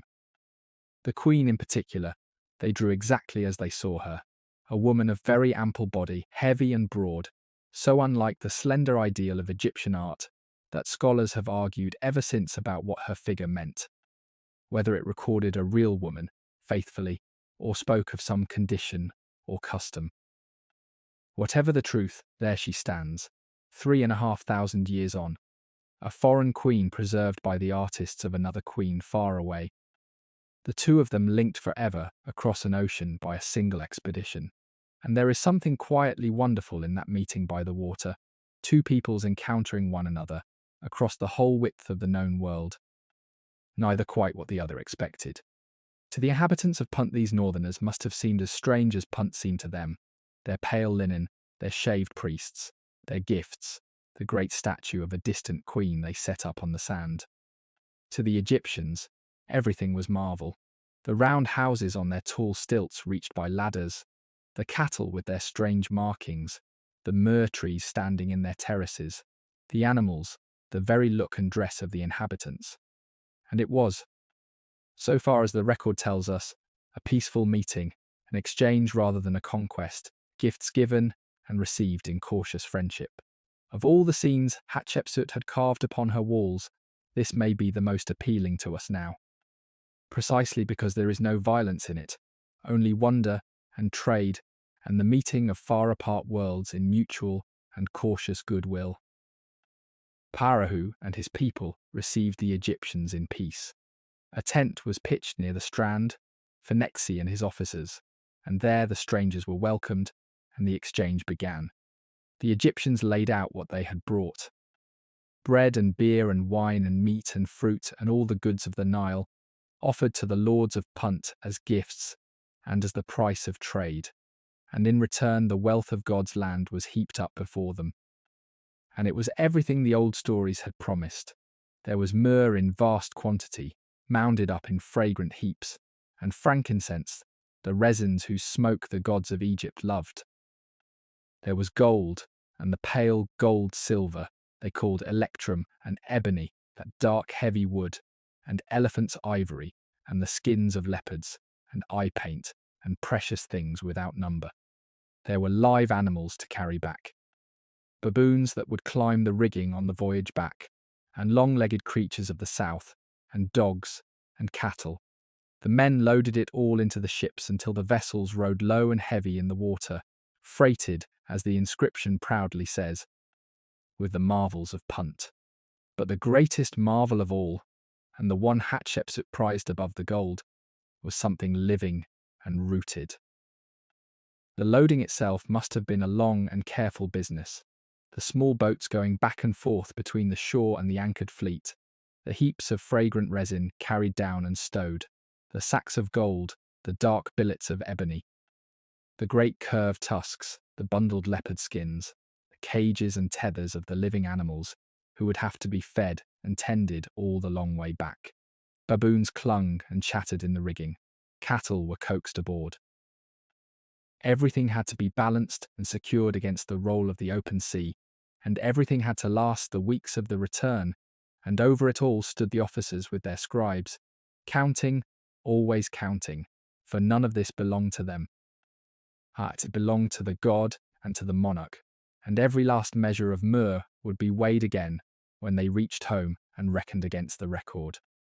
It was an accountant's triumph, as much as an adventurer's, this careful stowing of paradise into the holds of 5 wooden ships on a distant beach. And it is very Egyptian that the same walls that show us the wonders of Punt also show us the officials tallying them up. Her men dug up whole myrrh trees, the actual fragrant trees themselves, lifted them entire with their roots bound in balls of earth, and slung them on poles between them, carrying the living wonders down to the ships to be borne across the sea to Egypt. No one had ever done such a thing. She would not merely buy the incense of the gods from a far country. She would bring the very trees back and plant them in the god's own garden, so that the fragrance of Punt might rise in Thebes forever. To understand why she prized those saplings so far above the gold, you have to understand what their fragrance meant to that world. Incense was not a luxury in Egypt. It was a necessity of the sacred, the very breath of worship. The daily service of every god in every temple turned upon it, the sweet smoke rising to carry the prayers upward, to purify and to please and to summon the divine presence into the shrine. The word the Egyptians used for incense meant, at its root, the thing that makes divine, and no ritual was complete without it. And beyond the temples, there was the other great use of these precious resins, the preparing of the dead, the anointing and preserving of the body that would carry a person into eternity. Myrrh and its kindred were the substances that stood at both ends of Egyptian life, at the altar of the god and at the bed of the dead. and they had to be brought from far away at enormous cost and effort. To secure their source, to bring the living wonders home and root them in Egyptian earth, was therefore not a merchant's whim, but an act of the deepest piety, a way of planting the means of worship itself in the soil of the god's own country. When Hatshepsut set those saplings on the terraces of her temple, she was giving Amun something no king had given him before, and she made sure the whole of Egypt would know it. Then the long labour of return began, the ships beating back north up that wide sea.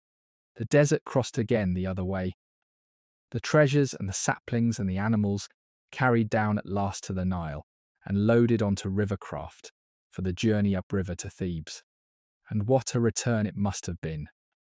Word would have run ahead of them up the river, and the banks would have filled, and the whole city turned out to see the wonders arrive, the strange animals and the heaps of treasure, and strangest and most wonderful of all, the living saplings riding upright on the decks of the river boats, their roots balled in earth, brought to be planted in the soil of Egypt. At the palace and the temple, the great reckoning was held. The myrrh weighed out before the god in mounded heaps, the gold and the ebony and the ivory set out, the animals led past, and Hatshepsut herself. The king who had dreamed the whole venture stood to receive it and to make it over to Amun, whose oracle had commanded it. She had sent her ships to the edge of the world, and they had come back laden, every one of them, not a single vessel lost so far as the record tells. And she had the entire triumph carved upon her temple where it can still be walked today, the going and the arriving and the trading and the coming home, a whole peaceful epic in painted stone.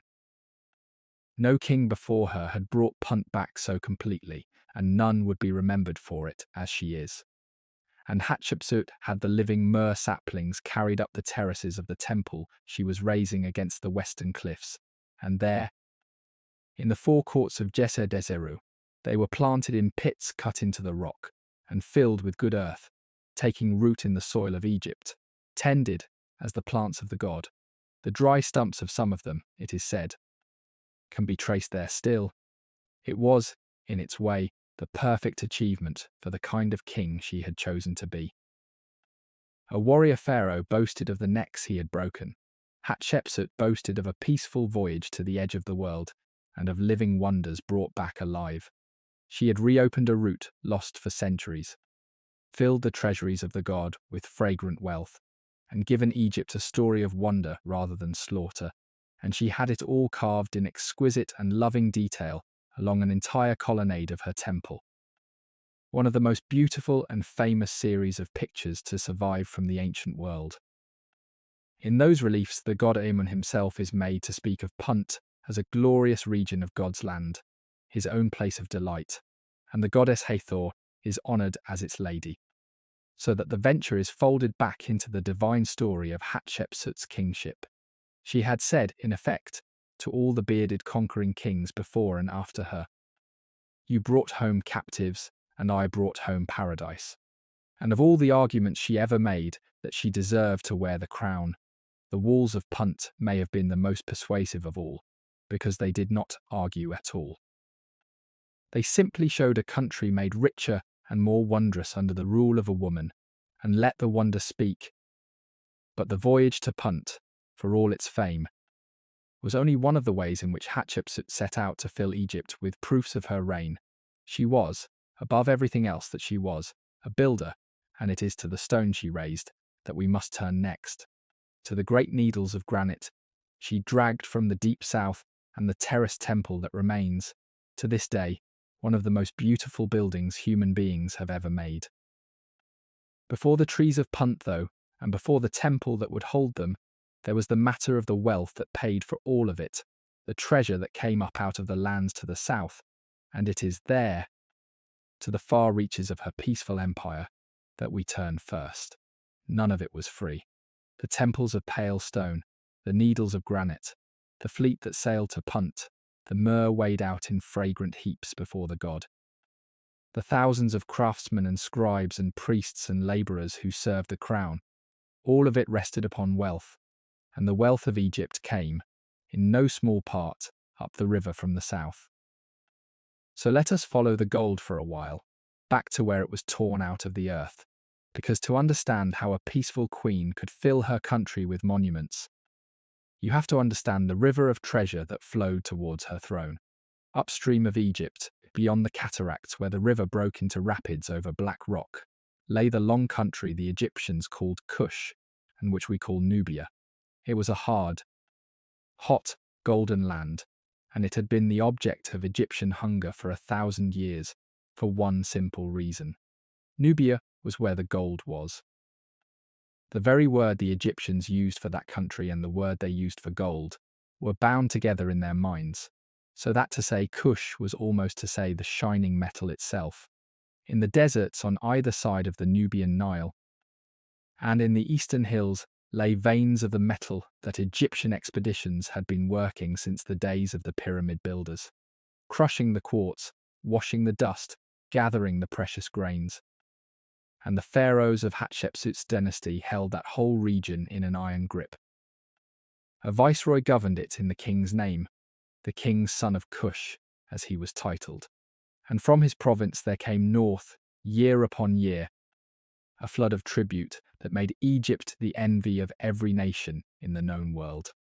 Hatshepsut was no conqueror. That road, as we have seen, was closed to her, and she did not pretend otherwise. The wars that had won the empire had been fought by her father and grandfather, and the great campaigns that would push its borders even wider still were waiting in the future, in the reign of the stepson growing up beside her. There are hints that in her name a minor action or two may have been carried out to keep the southern peace, to remind Cush who its master was, but the overwhelming character of her reign was not war. It was the quiet, profitable holding of what earlier kings had seized, and that peace was itself a kind of wealth.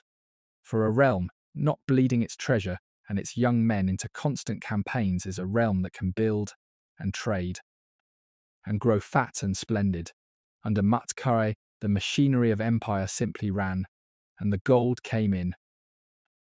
Imagine the day a tribute procession reached Thebes, for the artists of that age loved to record such scenes, and through them we can almost stand in the crowd and watch.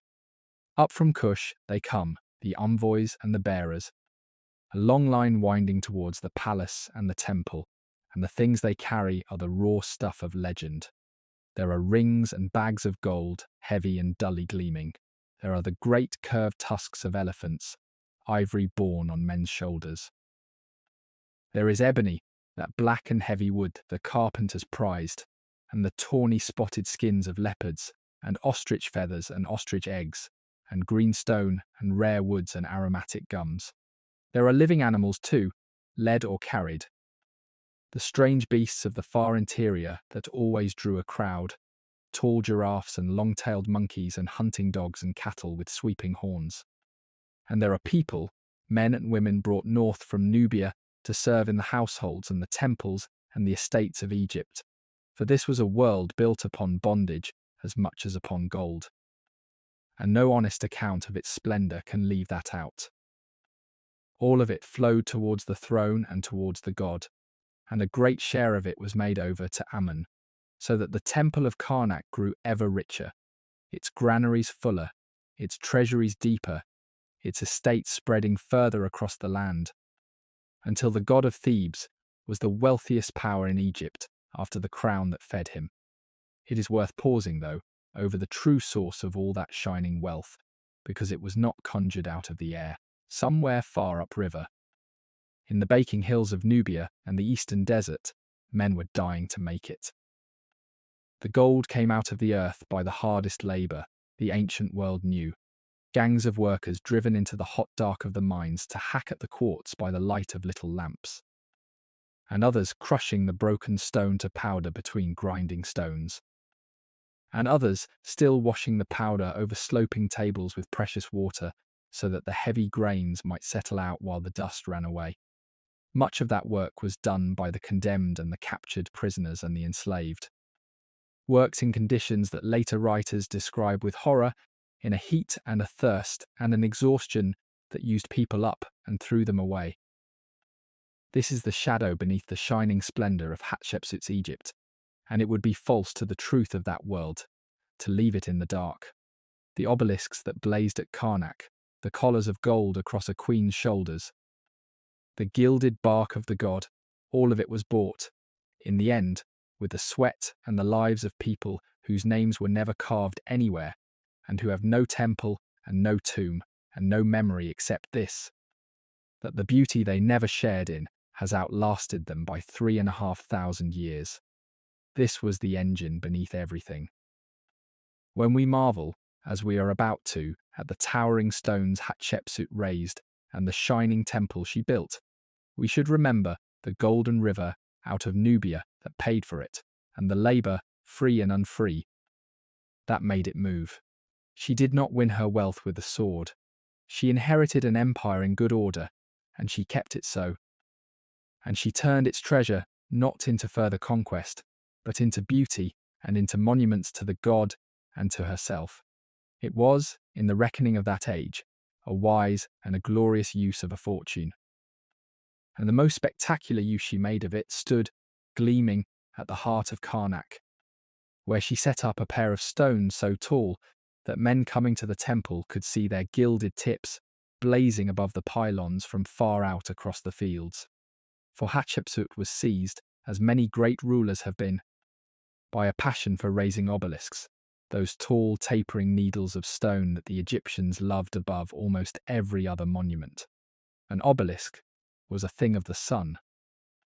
Its shape recalled the first mound and the piercing ray of the sun god, and its pointed cap, sheathed in gold or in the pale bright electrum, caught the first light of dawn and the last of dusk, and flung it back in a blaze, so that the god in the sky might see his own fire answered on earth.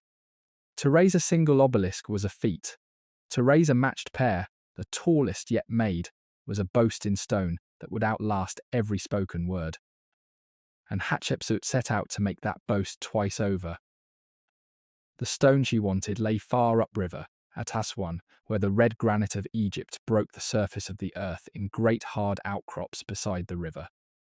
Come with me there, to the quarry in the southern heat, and watch the most extraordinary labour of the rain.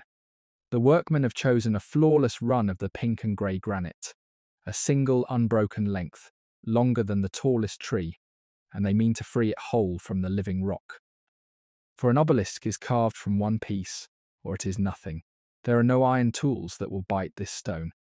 Iron for such work does not yet exist in their world. So they break it out by main force and endless patience, with balls of dolerite, a stone harder even than the granite, pounding and pounding along the marked lines, gangs of men rising and falling in rhythm, hour upon hour, day upon day. The dust rising, the air ringing with the dull knock of stone on stone, wearing a trench down each side of the great shaft, grain by grain by grain. It is slow beyond our patience to imagine. At Aswan there still lies, to this day, a giant obelisk abandoned in its trench, cracked before it could be freed. And to stand beside it is to understand at once both the ambition of these people and the sheer crushing weight of the work. And then, when the shaft was freed and floated north and dragged at last to Karnak, came the moment that must have gathered the whole city to watch, the raising, to lift a stone longer than a row of houses from lying flat to standing upright, and to drop its foot precisely into a socket cut to receive it, with nothing but ramps of earth and brick, ropes of twisted fibre, levers, sand, and the muscle of hundreds of straining men, was a thing balanced always on the edge of catastrophe. One error, one rope parted, or one ramp collapsed, and the stone that had cost a year of labour would shatter and men would die beneath it. Picture the day, the great shaft rising by slow degrees against the sky, the overseers calling the time, the ropes creaking, the crowd hushed, the priests burning incense to whatever gods watch over such ventures, and then, at last, the ponderous tipping of the weight over its balance, and the settling of the stone into its place with a shock you would feel through the soles of your feet, and the roar that must have gone up from every throat in Thebes. When the sun rose the next morning, and struck the gilded cap far overhead, and threw its fire back across the temple, the whole labour was answered in a single blaze of light. And a queen had written her name upon the sky. When at last the shaft was cut free beneath as well as around, it had to be moved, and here the labour passed from the marvellous to the almost unbelievable. The obelisk, a single stone weighing as much as a great crowd of people together, was eased down to the river and loaded onto an enormous barge built to bear it, and Hatshepsut's own temple shows us the scene. The vast stone lying along the deck, and a fleet of towing boats, rank upon rank of oarsmen, dragging the whole floating mountain down the Nile with the current north from Aswan, the long way to Thebes. When it reached Karnak, the last and most nerve-wracking task remained, to lift the stone from lying flat to standing upright upon its base, tall, against the sky. Using ramps of earth and brick, and the pull of countless men, and the slow tipping of the weight into its socket, with no room for the smallest error in a thing that could crush 100 men if it fell, that river journey alone. From the granite quarries of Aswan down to Thebes would have been a spectacle nobody who saw it ever forgot. Imagine the barge that bore the monster, a vessel built enormous for this one purpose, so long and so broad that ordinary craft looked like ducklings beside it, and upon its deck the pale monolith lying full length, lashed and cradled, dwarfing the men who tended it. Ahead of it went a fleet of tugs, row upon row of straining rowers, their oars beating the brown water in unison, hauling the whole floating weight downstream against nothing but the current and the wind. Village after village along the banks must have emptied as it passed, the people running down to the water to stare at the impossible thing gliding by, a mountain afloat, on its way to become a finger of stone pointing at the sun in the god's own house.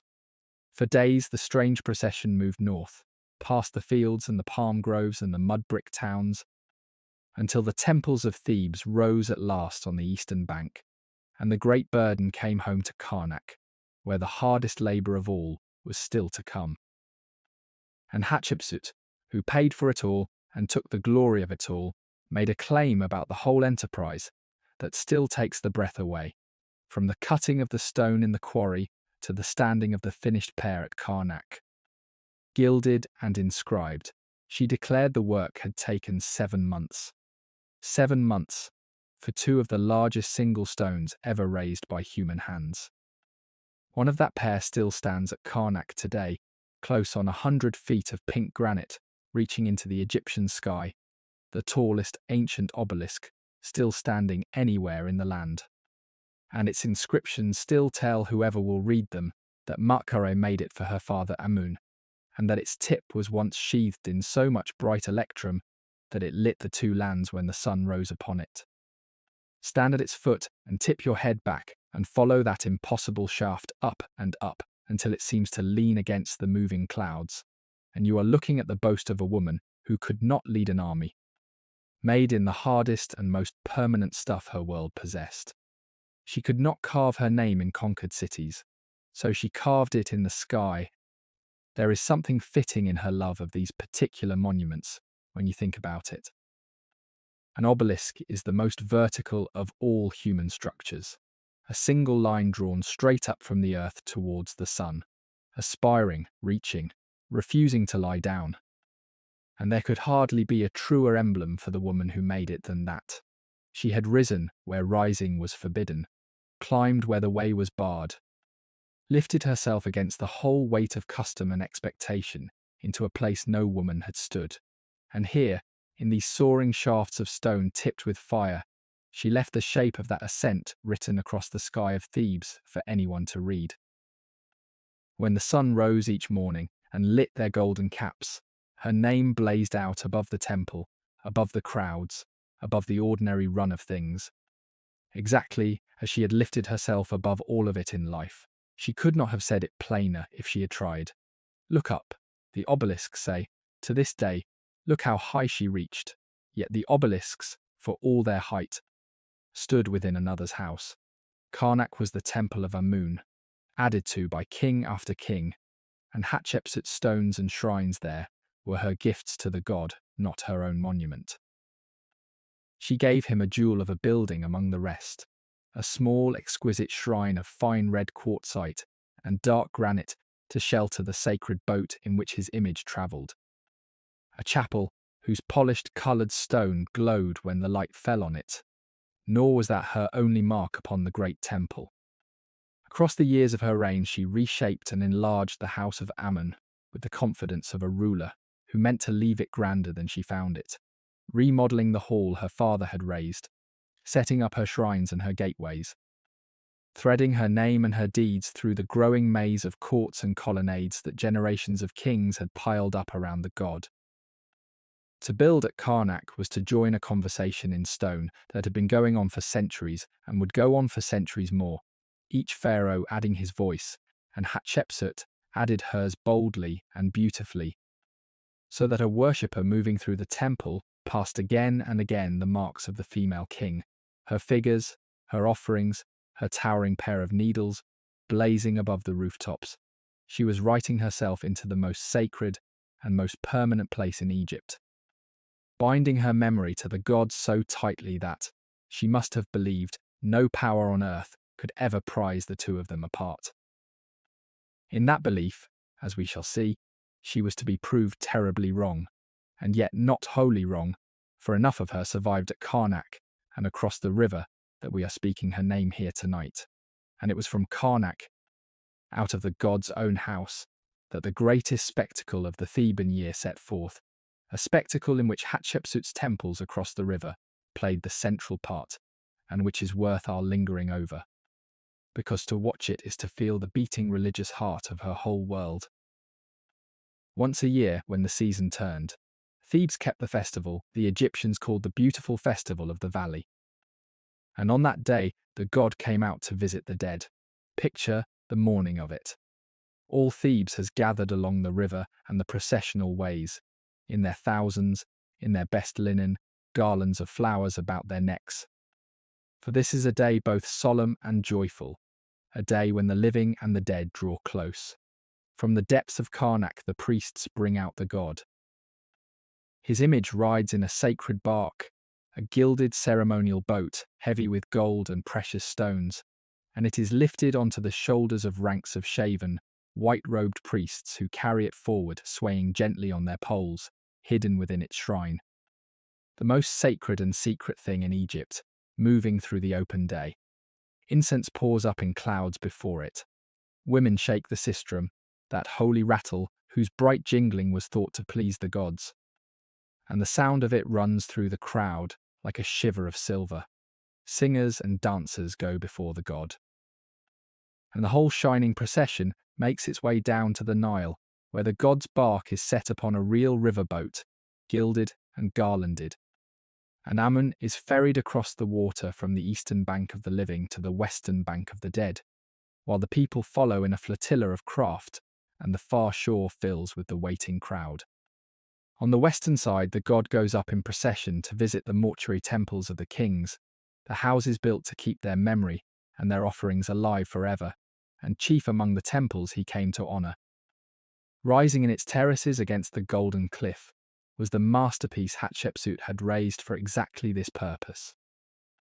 And while the god moved among the temples of the royal dead, the ordinary people of Thebes kept the festival in their own way, going out to the tombs of their own mothers and fathers and grandparents in the western hills, sitting through the night beside them by lamplight, eating and drinking and remembering, so that the whole west bank glimmered with little fires and rang softly with the names of the dead, spoken by those who had loved them. It was a night when the wall between the living and the lost grew thin, and the god himself walked among the tombs, and at the centre of it all stood the temple of a woman who had made herself king. To that temple, the most beautiful thing she ever built, and the place where she meant to be remembered for all time, we turn at last. There is a tenderness in that festival that reaches across all the distance between their world and ours. We are inclined to think of the ancient Egyptians as a people obsessed with death, and in a way they were, but the beautiful festival of the valley shows the other face of that obsession, which was really a refusal to let the departed be gone. On that night, the families climbed the western hills to the tombs of their own people, carrying food and drink and flowers. And they sat by lamplight in the little courts before the graves, and ate and drank in the company of the departed, speaking to them, telling them the news of the year, keeping them for one night among the living. All across the slope the small fires burned, and the smell of food and incense drifted on the night air, and the sound of quiet voices and here and there of music rose towards the peak. And out of the dark, the great temple of the queen stood terraced against the cliff, with the god at rest within it. To have been a child on that hillside, held on a parent's knee among the graves of the grandparents, watching the lamps and the stars and the pale rising temple, would have been to feel, without any need of explanation, that death was not an ending, and that love did not stop at the door of the tomb. That was the faith Hatshepsut built into her mountain of stone, and it is the faith her temple still quietly keeps. Cross the river with the god, then, on the morning of the festival, and come at last to the building that was the whole purpose of the crossing, the place Hatshepsut, meant to be the anchor of her memory forever. It lies on the western bank, where the green of the fields runs up against the desert, and the desert runs up against a wall of golden cliff that rises sheer and enormous into the sky. And above that cliff stands the great pyramid-shaped peak that the Egyptians held sacred, the home of a cobra goddess who guarded the dead. In a curved bay bitten out of that cliff, in a natural amphitheatre of stone, Hatshepsut set her temple. And she set it so cunningly that after 3,500 years it still looks less like a thing built against the mountain than a thing the mountain itself has grown. They called it Giseru, which means something like the Holy of Holies, the sacred of the sacred, and it is by common consent of those who have given their lives to studying that ancient world, one of the most beautiful buildings the human race has ever raised. Come up towards it as a worshipper would, along the straight processional causeway that ran from the edge of the cultivation towards the rock face, an avenue lined in her day with painted sphinxes that wore her face, couchant in rows. Watching the approach, ahead of you the temple climbs in 3 broad terraces, one set back above the next, each fronted by a deep colonnade of plain square pillars, the whole rising in clean horizontal lines that answer, deliberately and gorgeously, the horizontal bands of the escarpment behind, so that building and mountain rhyme. Ramps run up the centre from level to level, drawing the eye and the feet upward, one stage above another, towards the sanctuary cut into the rock at the very back, where the god's innermost chapel burrows into the heart of the cliff itself, and on the lower courts, in her day, there were gardens. This was not a bare monument of stone baking in the sun.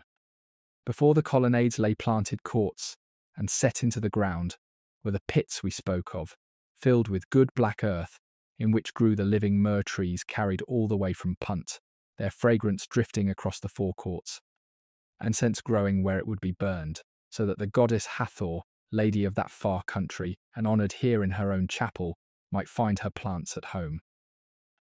There were T-shaped pools of water.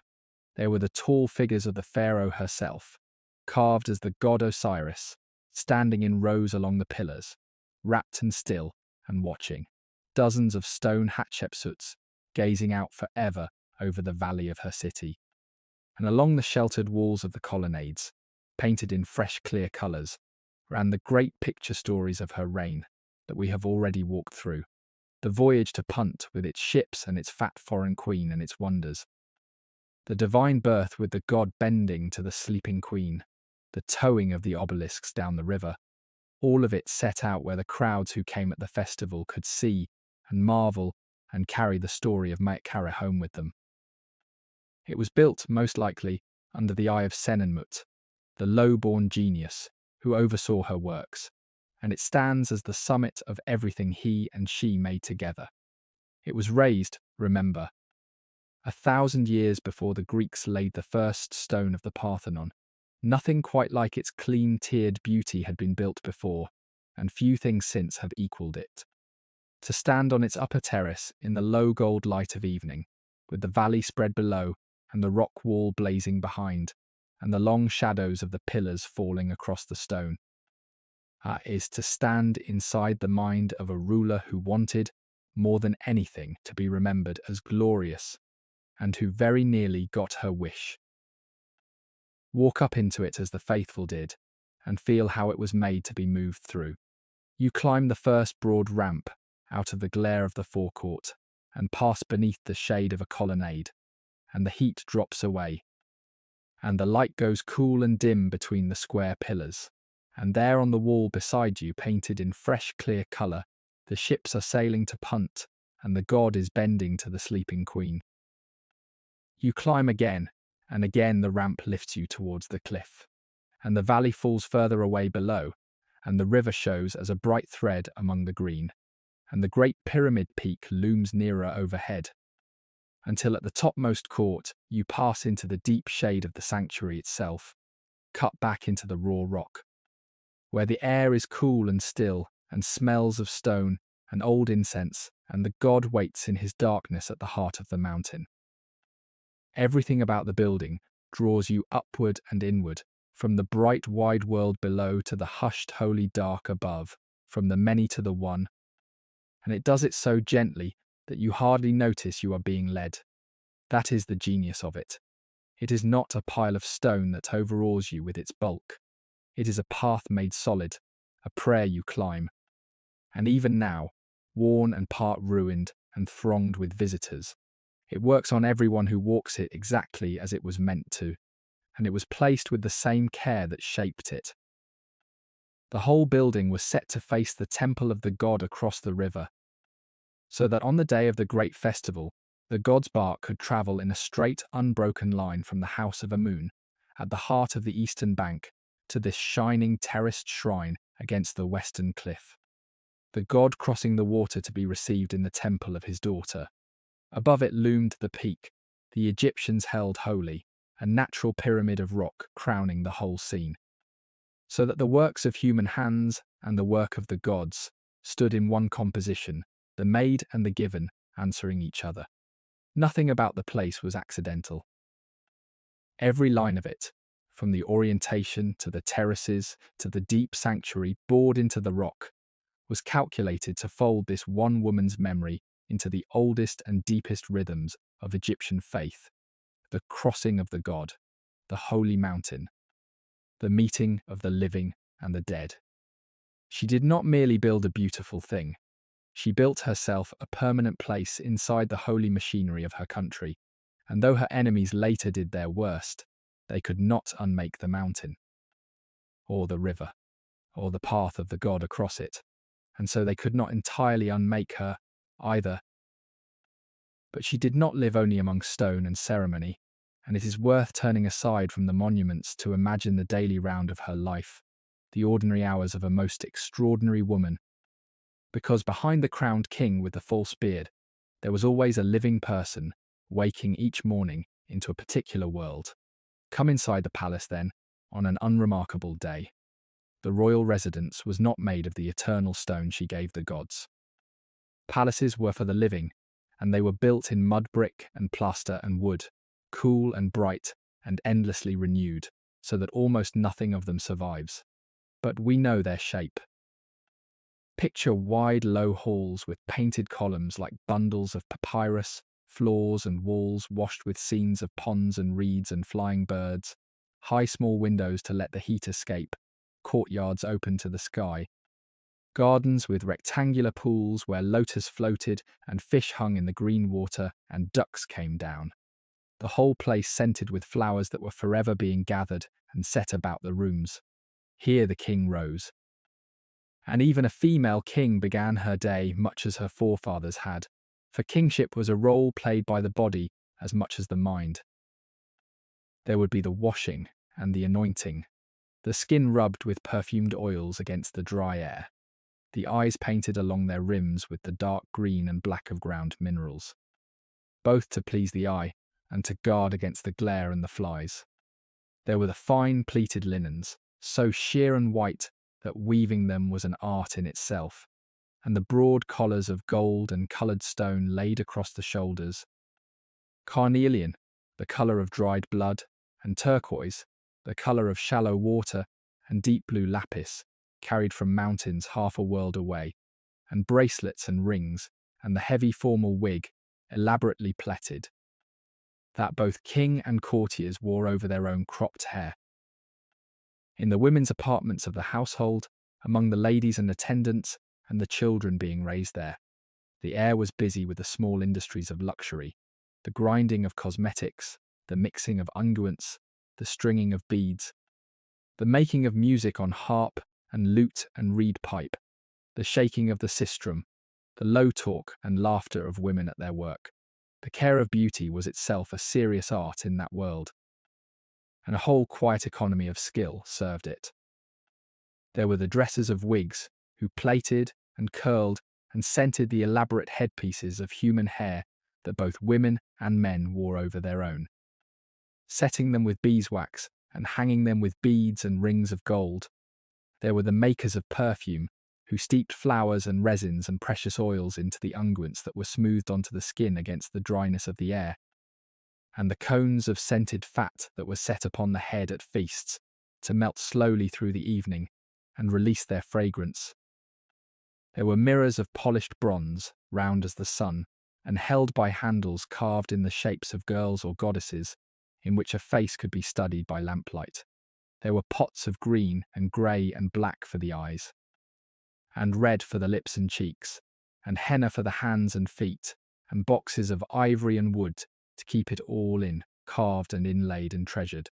To be a woman of that court was to move through the day wrapped in scent and colour and fine cloth, adorned with a craft refined over 1,000 years, and Hatshepsut, whatever armour of kingship she put on for the eyes of the state, was also the mistress of that fragrant, glittering, particular world, and had been since she was a girl learning its arts at her mother's side.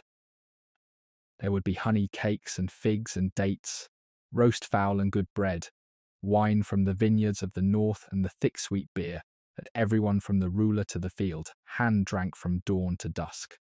And through this scented, coloured domestic world ran the hard business of ruling a great kingdom. Officials would come with the morning, the vizier with his reports and his petitions and his lists, the treasurers, the overseers of the granaries and the fields and the herds, the priests of Amun, the messengers up from the south and down from the north. There were disputes to settle, works to command, offerings to order, the endless accounting of a country's wealth to oversee. A pharaoh's day was not idleness among luxuries, it was the labour of holding the whole ordered world together.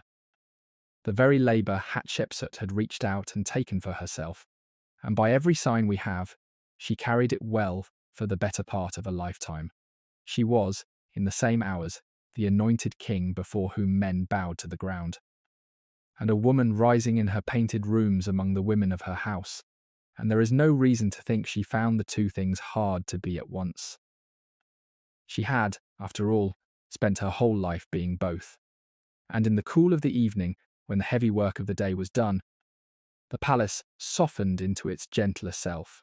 The fierce light went long and golden and then red across the river, and the heat let go its grip, and lamps were lit in the painted halls, little flames of twisted wick floating in dishes of oil, throwing their warm, unsteady glow up the columns and across the ceilings of flying birds.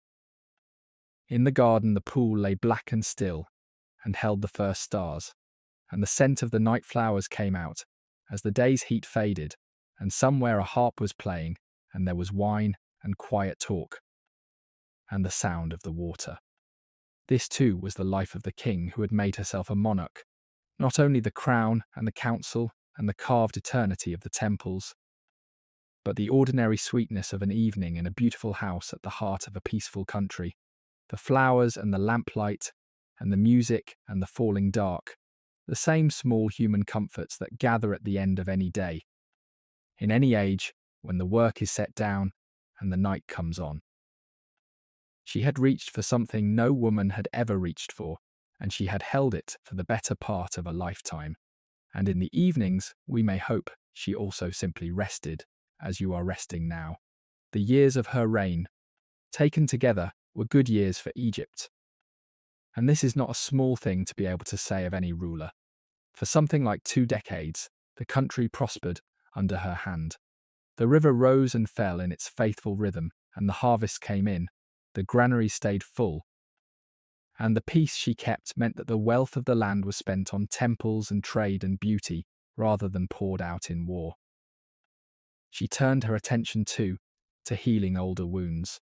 In the north there were shrines still lying ruined and neglected, damage left over from the age of the foreign kings who had held Egypt before her dynasty drove them out, and she boasted, in a great inscription carved into the rock of a desert temple, that she had raised up what had fallen into decay and restored what the invaders had let go to ruin, setting the country to rights and the gods back in their proper houses.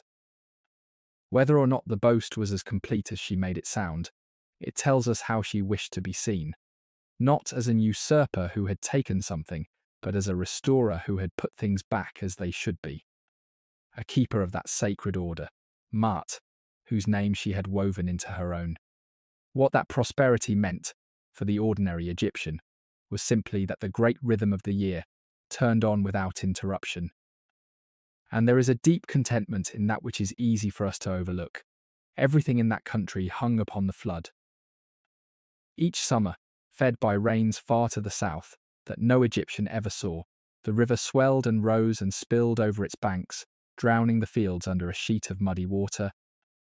And each autumn it drew back and left behind the fresh black silt in which the whole life of the nation grew. When the flood came, well, neither too meagre to water the land, nor so violent that it swept the villages away. There was grain in plenty, and the granaries filled, and no one went hungry, and the taxes were paid, and the temples were fed, and the king was seen to be keeping her half of the old bargain with the gods. Year upon year under Hatshepsut, the river kept faith, and the harvests came golden and heavy, and the threshing floors were loud, and the boats went up and down laden with grain. To live through such a stretch of good and quiet years, without famine and without war, was as much as most people in that world ever dared to hope for, and it was the truest and least showy of all her achievements. Worth more to the people who lived it than any obelisk. A sovereign was judged, in the end, by whether the land was fed under her, and under Hatshepsut it was.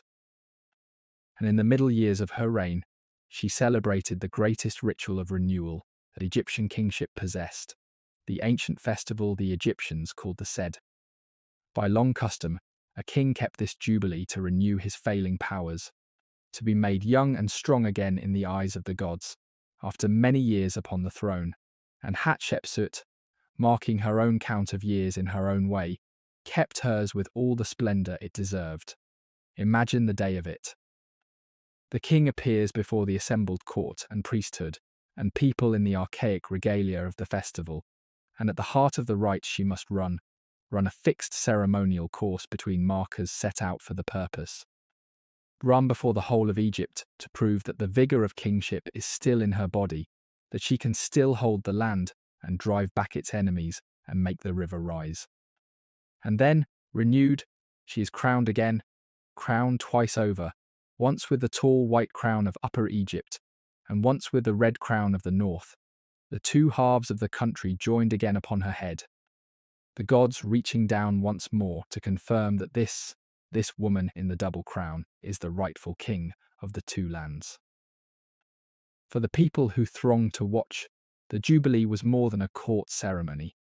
It was a reassurance woven into spectacle, a promise that the order of things held firm, to see the Pharaoh run the sacred course and rise renewed, to see the crown set on her head afresh, and the gods bow to the arrangement, was to be told, in the oldest and most powerful language the country knew, that all was well, that the compact between heaven and Egypt still stood, that the river would rise and the grain would grow, and the enemies of the land would be held beyond the borders for another span of years. There would have been feasting through the city, and offerings heaped in the temples, and the smell of roasting meat, and the sound of music drifting through the streets, and the ordinary people, who understood little of the fine theology of it, would nonetheless have felt the deep gladness of a great festival, a day out of ordinary time, when the whole nation drew breath together and was glad. She gave them that, among everything else she gave them. And in an age with little enough of ease in it, the gift of a day of public joy was not the least of a ruler's kindnesses. It was the high ceremony of a reign at its confident noon, a king in full power renewing her claim before heaven and earth. But no jubilee, however grand, could truly hold back the years, and even as Martka ran her renewing course, the future of Egypt was quietly taking shape in the person of a young man who had been a small boy when she took the crown, and who was now growing, day by day, into a ruler, for all the renewing ritual could promise. The years did what years do. The woman who had seized the crown in the strength of her prime was by slow degrees becoming an aging monarch, and the losses were gathering around her. Her father was long gone, her husband longer, and the daughter she had groomed for greatness had, in all likelihood, slipped away before her. The brilliant steward who had built her monuments faded out of the record and out of her days. One by one, the people who had shared the great adventure of her reign left it, and she went on, older now, at the summit of a country grown so used to her rule that few could remember a time before it. There is a loneliness in outlasting your own beginnings, in being the last one left who remembers how it all started, and something of that loneliness must have settled over her final years. Even as the incense rose, and the officials bowed, and the river kept its faithful rhythm below the palace walls. For all through the long reign of Hatshepsut, her stepson and co-king, the boy Thutmose III had been growing up. He had been an infant when his father died, and a small child when his aunt made herself the senior king, and for years he had been the lesser of the two crowned figures. His name kept and honoured, but his person kept in the shadow of hers. Yet he was not idle, and he was not, so far as we can tell, ill-used. As he grew towards manhood, he was given the one great arena that Hatshepsut, being a woman, could never enter herself. He was given the army. The young king learned the trade of war, the handling of the swift chariots that were the pride of the age, the marshalling of troops, the hard craft of the soldier, and he learned it, as later years would prove beyond all doubt, with a rare and terrible genius. Picture him in these years in the river camps and the training grounds, a young man of the blood royal at the head of Egypt's fighting men, drilling the chariotry, mastering the bow, waiting, always waiting. In the antechamber of a co-regency that seemed as though it might never end, what he felt in those years, whether resentment burned in him at the aunt who sat above him, or whether he served her loyally and bided his time in patience, we simply do not know, and it is only fair to say so plainly, rather than to invent a hatred the evidence does not support. The remarkable thing, in truth, is how little sign of open conflict there is. For 20 years and more, the two of them ruled side by side, the woman and the growing man. And Egypt did not tear itself apart. It is a curious thing to hold in the mind, this doubleness at the top of the state, and the monuments make it stranger still, for across Egypt the names of both kings were carved together. The senior and the junior, Mutkare and the young Thutmose, paired on the walls and the gateways and the statues, as though the arrangement were the most natural in the world. There they stand, the woman who had reached out and seized the office, and the boy who had been born to it, sharing the crown, sharing the god, sharing the record of the reign. We have no letters from inside that palace, no diary, no confession. We cannot hear what passed between them, whether it was cold courtesy or genuine partnership, or something that changed across the years as the boy became a man and the woman grew old. We know only the outward fact, which is remarkable enough, that for 2 decades a female pharaoh and a male one shared the throne of the mightiest kingdom on earth without, so far as any evidence shows, open rupture or bloodshed. Whatever else Hatshepsut managed, she managed that, and it may have been the most delicate balancing of all the many she performed, harder by far than the raising of any stone. He would become, once she was gone, the mightiest warrior pharaoh Egypt ever produced. A conqueror, who would march his armies further than any king before him and be remembered as a kind of Egyptian Alexander, long before Alexander was born. But all of that lay ahead. In the reign of Hatshepsut, he was the young hawk not yet loosed. The air in the wings, the future waiting quietly in the wings of the present. And the present at last began to draw towards its close, as every reign and every life must, for the king who had ruled so long was growing old. The last years of Hatshepsut are dim to us, as the ends of ancient lives so often are. Her final dated inscriptions fall around the 20th year of the shared reign, and after that the record of her simply thins and fails. She had outlived so much by then. Her father, the old warrior, was years dead. Her husband, the young king, longer still. Her daughter Nepheri, in all likelihood, gone before her, and Senenmut, the man who had built her monuments and carried her child, had slipped away out of the record into a silence we cannot pierce. She was by the end a monarch in her middle 40s, no longer young, ruling a country grown used to the strange miracle of a woman on the throne, and somewhere around what we reckon as the year 1458 for our era, she died. We do not know the manner of it from any contemporary word. Ancient Egypt did not write the deaths of its kings in the plain way we might wish. But her body, when at last it was found and studied in our own age, would whisper a little of her final trouble, of an aging woman beset by more than one illness, a painful mouth, a heavy body, the ordinary and undignified failures of the flesh that come for the mighty, exactly as they come for everyone else. She died, as we all die, and Egypt gave her the burial of a king. Deep in the western hills, in the barren royal valley where the pharaohs of her line were laid, she had caused a tomb to be cut, driving a corridor down into the rock towards a burial chamber far below. And she did one last thing there that tells us, across all the centuries, something true about her heart. She had the body of her father, Thutmose I, the old soldier she had loved and honoured, and bound her whole claim to kingship to, brought and reburied in her own tomb, so that the two of them, father and daughter, the sovereign who made the empire and the daughter who made herself a king, might lie together in the dark of the mountain for all eternity.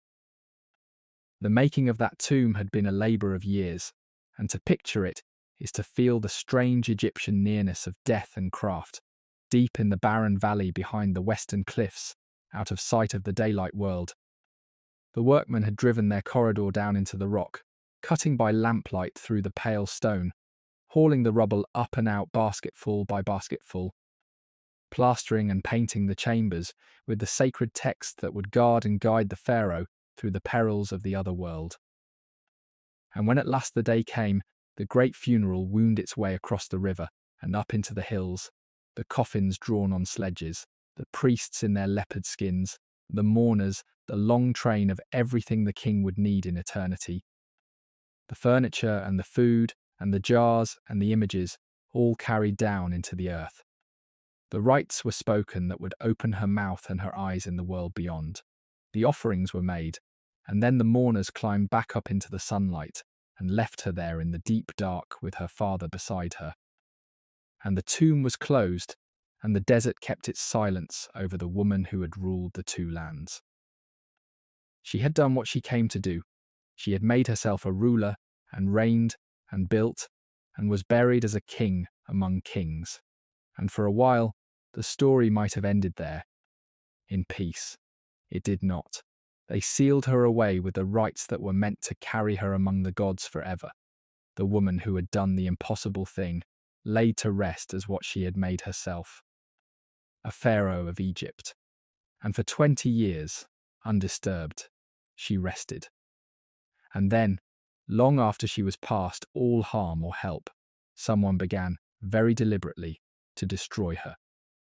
It did not happen at once, and it did not happen in a fury. That is the first thing to understand about the strangest chapter of her story, the part that gives our evening its title.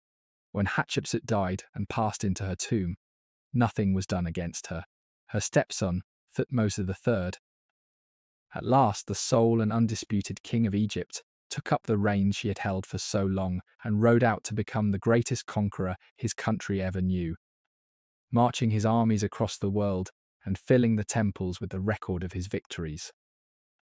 For years, while he reigned in his own right, the monuments of the woman who had ruled beside him stood untouched, her name in its rings of stone, her face on the terraces of her beautiful temple, her obelisks blazing at Karnak. Whatever was coming, it was in no hurry. And then, well into his reign, 20 years and more, after she had been sealed into the mountain, the chisels came. Across Thebes and beyond, a careful and deliberate work of unmaking began. Gangs of workmen went to the monuments of Hatshepsut and set about erasing her. They climbed her temple and hacked her image from the stone, cutting away the figure of the monarch wherever it was shown, chipping out her face, her body, the very shape of her. They found her name, the cartouches that held Matkara and Hatshepsut in their protective ovals, and they cut them from the stone and carved over them, in their place, the names of other kings, of her father and her husband and her stepson, so that where she had stood in the record, now they stood instead, 3 men closing the gap where a woman had been. They went to her statues, the great standing figures of her as Osiris that had lined her temple, and the sphinxes that had worn her face, and they broke them, smashed them to pieces, and carted the fragments away to be tipped into a pit and buried in the sand below the temple.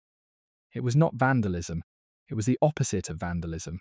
It was a patient, systematic, almost bureaucratic attempt to reach back into the past and remove a king from it, to make it so that Hatshepsut had never reigned at all. Why? That is the question that has haunted everyone who has ever stood before those hacked and altered walls, and for a long time the answer seemed obvious and satisfying and human. It was revenge. People said Thutmose III had spent the best years of his youth in the shadow of the aunt who had taken his throne, forced to wait and wait while she ruled in his place. And the moment he was strong enough and she was safely dead, he took his revenge, striking her from the record in a cold fury of resentment nursed for decades. It is a fine story. But it has a flaw that the modern study of these things has fastened upon, and the flaw is time. If Thutmose had hated her so, if he had burned to erase her, why did he wait 20 years and more to do it? Ruling all that while with her monuments standing serene about him. Hot revenge does not keep for 20 years. Something cooler was at work. The likeliest answer historians now offer is not passion, but policy, and it is, in its way, sadder and more chilling than hatred. Late in his reign, Thutmose was thinking of the future, of the smooth passage of the crown to his own son, the boy who would become Amenhotep II. And there, in the record of the recent past, stood a dangerous thing, the fact that a woman, a mere royal daughter and widow, had once reached out and taken the kingship of Egypt for herself and held it and prospered. It was a precedent. And precedents are perilous to a dynasty.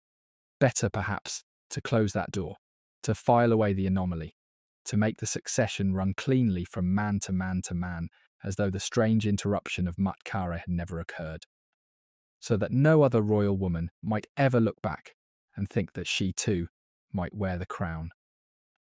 On this reading, the erasure was not an act of hatred against a person, but an act of tidying against an idea, the removal of an inconvenient truth to protect the orderly inheritance of a throne.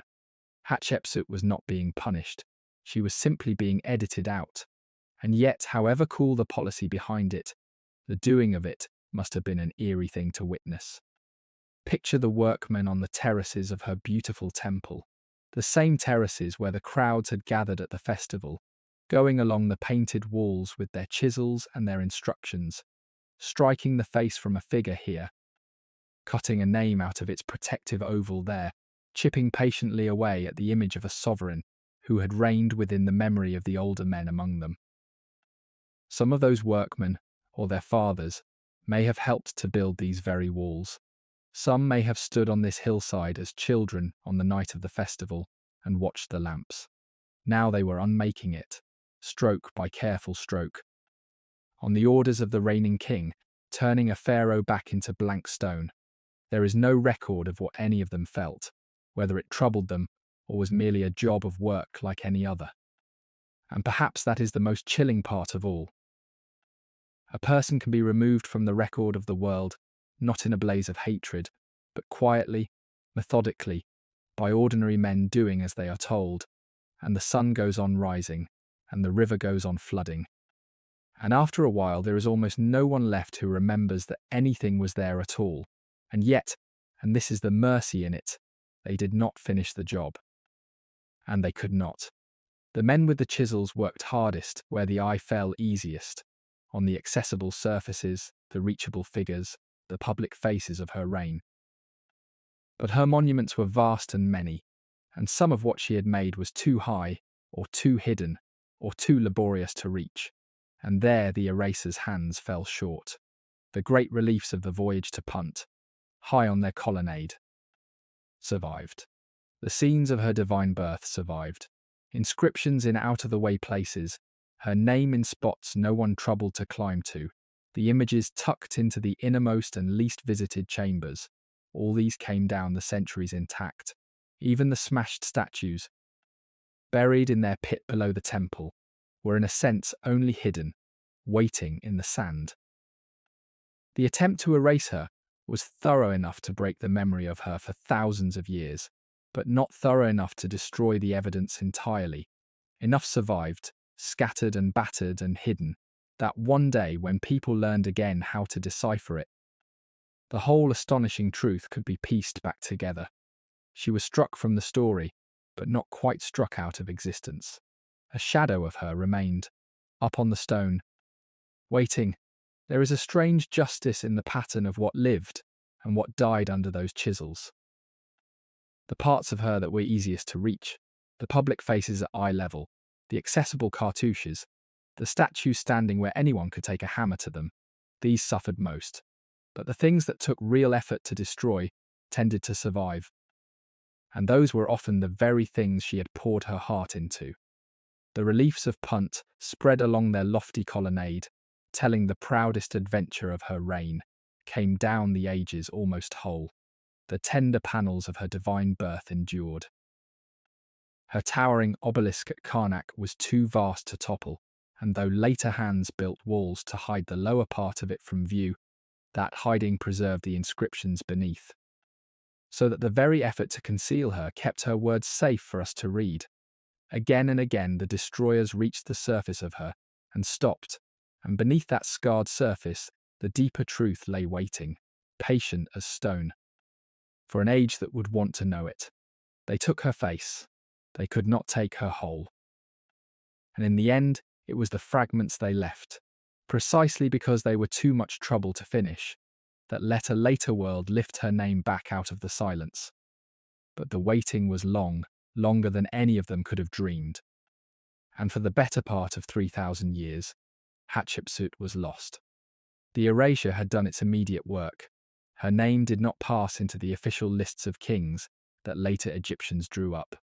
And so, as the generations went by, she faded from the memory of her own country. Egypt itself, in time, changed beyond recognition. The old gods were abandoned, the temples fell silent, the knowledge of how to make sense of the sacred writing died out entirely, so that for 15 centuries and more, the hieroglyphs that covered every surface stood mute. A beautiful, indecipherable code that no living person could understand. Her great temple against the cliff was abandoned to the desert. Sand drifted into its courts and filled its colonnades. In the Christian centuries, it was taken over as a monastery, which is why its Arabic name means the northern monastery, so that monks prayed among the defaced images of a forgotten king. And the queen who had ruled Egypt, who had built the most beautiful temple in the land and sailed her ships to the edge of the world, lay nameless and unknown. One more riddle carved in a language no one could read. Think of the long centuries of that forgetting, for they are their own kind of marvel. Empires rose and fell along the river. The last of the pharaohs gave way to Persians, and the Persians to the Greeks, who came with Alexander, and the Greeks to the Romans, and still the temple stood, ever more choked with sand, its meaning slipping further out of reach with every generation. New gods came, and then a newer one. The old religion died at last, and its temples fell silent forever. And for a time, monks made their home among the terraces of Chiselled and chanted their own prayers in the shade of the defaced king, giving the place the name it still carries. The desert crept in. Sand filled the courts where the myrrh trees had grown and buried the ramps and the colonnades, until the temple was little more than a shape in the hillside. And the towering obelisk at Karnak stood among ruins that no one could any longer make sense of, and the name of Hatshepsut, struck from the record and struck from the lists, existed nowhere on the earth in any mind that knew whose it had been. 3,000 years is a very long silence. She lay inside it, unnamed, while the whole world she had known passed away and was itself half forgotten, and it must have seemed, if it seemed anything to anyone, that the chisels had won. Then, in the early years of the 19th century of our own era, the code was broken.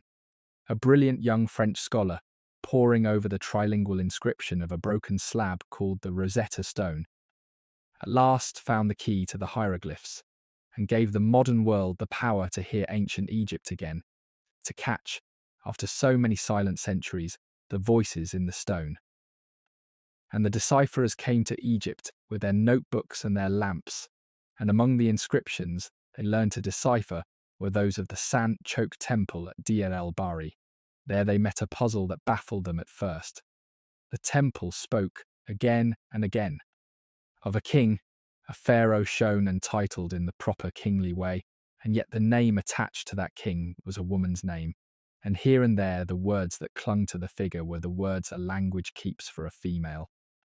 And everywhere the record was scarred, images hacked away, cartouches cut out and clumsily overwritten with other names. Slowly, patiently, across the 19th century and into the 20th, student after student worked at the contradiction, copying the reliefs, comparing the erasures, poring over the surviving inscriptions in their high and hidden places, until the impossible truth assembled itself before them. A queen had ruled Egypt as its king. She had reigned for 2 decades in peace and splendor, and someone, long after, had tried to wipe her from the earth. Out of the very effort that had been made to destroy her, the destroyers had left the marks that let her be found again. Piece by piece, over the generations of study that followed, the shape of a whole reign rose again out of the wreckage. The voyage to Punt could be read almost entire along its colonnade. The ships and the trade and the marvels brought home. The building of the obelisks, the raising of the temple, the festivals, the divine birth, the very titles she had taken, all of it could be recovered from what survived. Cross-checked and argued over, and slowly fitted together, until a woman who had been reduced to a defaced blank and a chiselled-out name stood before the modern imagination as one of the most vivid rulers of the ancient world. It is an extraordinary reversal when you hold the two ends of it in your mind at once. Here was someone whom the most powerful figures of her own country had set out, with method and patience, to erase from human memory forever, and who did, for the better part of 3,000 years, effectively vanish. And here she is now, her face on the covers of books, her temple among the most visited places in all of Egypt. Her name known to schoolchildren and scholars across a world she could never have imagined, more famous by far than the stepson who tried to blot her out. The chisels bought her enemies 3,000 years of silence. They did not buy them forever, and there is a kind of justice in that so complete and so long delayed that it feels less like history than like a story someone might have made up to comfort us, except that it is true. And the evidence of it stands to this day against a cliff on the western bank of the river she loved. The temple was dug free of its sand, and its story recovered wall by wall. The buried statues were lifted from their pit, and their 1,000 fragments painstakingly fitted back together, until the great serene figures of Hatshepsut stood once more, reassembled, gazing out with their restored stone faces in the museums of the world. Her reign was written back into the histories, her punt voyage and her obelisks and her divine birth studied and marvelled at. Her name spoken aloud again by people who lived as far after her as she had lived after the building of the pyramids. There remained, though, one last absence, one thing still missing. They had her temple and her monuments and her name. They did not have her, for when her tomb in the royal valley was at last explored, it was empty of its queen. Her body was gone, spirited away in antiquity, most likely by the priests of a later age, who had gathered up the endangered royal dead and hidden them to save them from tomb robbers, and in the moving, somewhere across the centuries, her identity had been lost. The king who had been erased from her walls had now, it seemed, been erased even from her own coffin. She was a reign without a body, a name without a face. And here, at the very end, our story turns one last time and turns towards recovery. For the lost mummy was not truly lost, it was only unlabelled. In a small, plain tomb, not far from her own, discovered and then long neglected, lay the bodies of two women, one of whom had been tentatively thought to be a royal nurse. And there existed, separately, a small wooden box bearing the cartouche of Hatshepsut, a box that had been found to contain a few humble and intimate things, some preserved remains and a single tooth. In the early years of our own century, a team of Egyptian scientists set out to solve the old riddle with the tools of the modern age. They studied the unidentified women with careful scans, and they turned their attention to that lonely tooth in its labelled box, and when they measured it, they found that it fitted exactly, precisely, into an empty socket in the jaw of one of the two nameless women, a heavy figure of about 50, who had died with aching teeth and a body worn by illness. The match closed a gap of 3,500 years. The nameless queen had a name again, and the name was Hatshepsut. And with the name came, at last, a glimpse of the woman herself, the living person behind the crown and the false beard and the carved and hammered images. The tests told a human and unglamorous story. Here was a woman who had lived to somewhere near her 50s, grown heavy in her later years, her teeth worn and one of them gone to a raging abscess that may in the end have helped to kill her, her frame marked by the ordinary afflictions of age and illness that spare no one however exalted. There was no gold mask, no glittering hoard, only the plain remains of an aging ruler who had suffered as bodies suffer and died as everyone dies. And yet there is something almost unbearably moving in that plainness, in the thought of the mightiest woman of the ancient world, reduced at the last to a weary frame with an aching jaw, and then lost and mislaid and forgotten, and then, after 3,000 years of anonymity, gently identified by patient hands and given back her name. The king who had tried so hard to make herself immortal in stone turned out to be mortal after all, as we all are. But the immortality she reached for was not, in the end, denied her, for here we are, so many centuries on, speaking of her, thinking of her, holding her story in our minds as the night comes down. She wanted to be remembered. She is remembered. So she was found.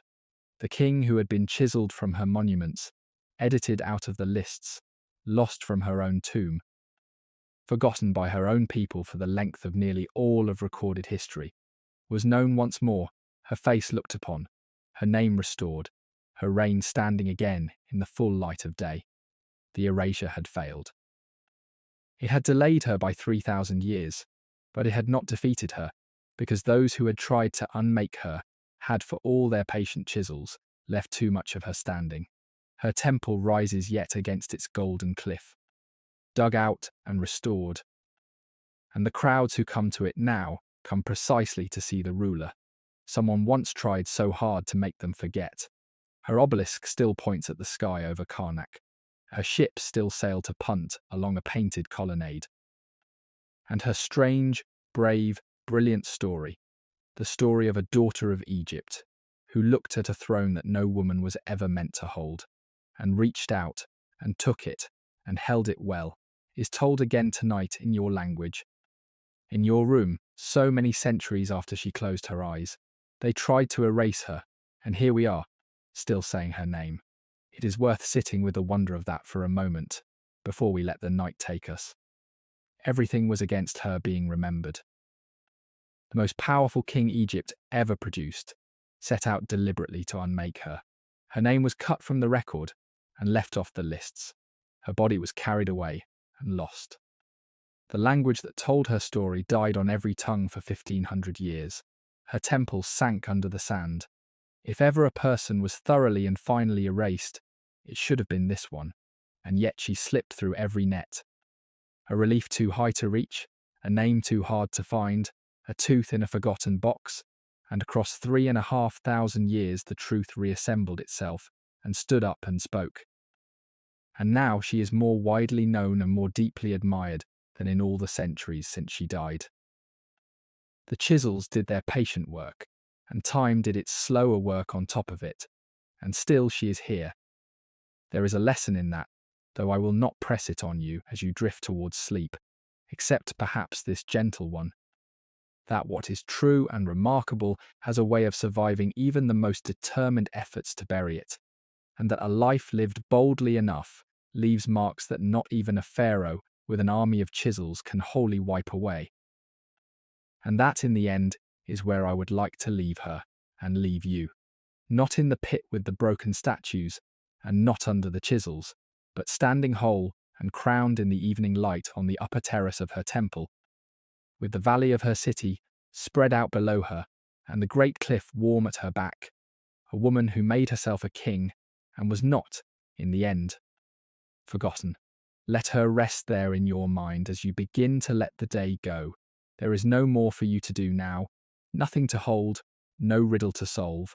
The ships are home, the trees are planted, the stone is raised. The long argument she made for herself was won, in the end, across all those centuries, and the country she loved lies quiet under the same stars that turned above her steward's painted ceiling. Let your thoughts drift now, the way the great river drifts, unhurried, going where it has always gone. Feel the weight of your own body settle into the bed a fraction deeper. There is no cliff to climb tonight, and no sea to cross. There is only the warm dark, and your breath going in and out as slow and certain as the flood, and the far soft murmur of a story already fading into rest. If these long evenings in other centuries are a comfort to you, and you would like to slip into another one when rest is hard to find, you are always welcome to subscribe, and to let these quiet hours come and find you again. There is no pressure in it at all, and it means a great deal to me that you have spent this part of your night here. But that is for the morning, and there is no hurry in it, and no task now that needs your doing. For tonight, you have travelled far enough. You have been to the edge of the world and back, and it is time to stay still. So let the last of the pictures go soft and dim. Let the terraces and the river and the golden cliff fade gently into the dark behind your eyes, and let yourself sink at your own pace, down towards the deep and easy sleep you have more than earned. Sleep well, stay warm, be kind to the people in your house, and I will see you in the next one. Good night.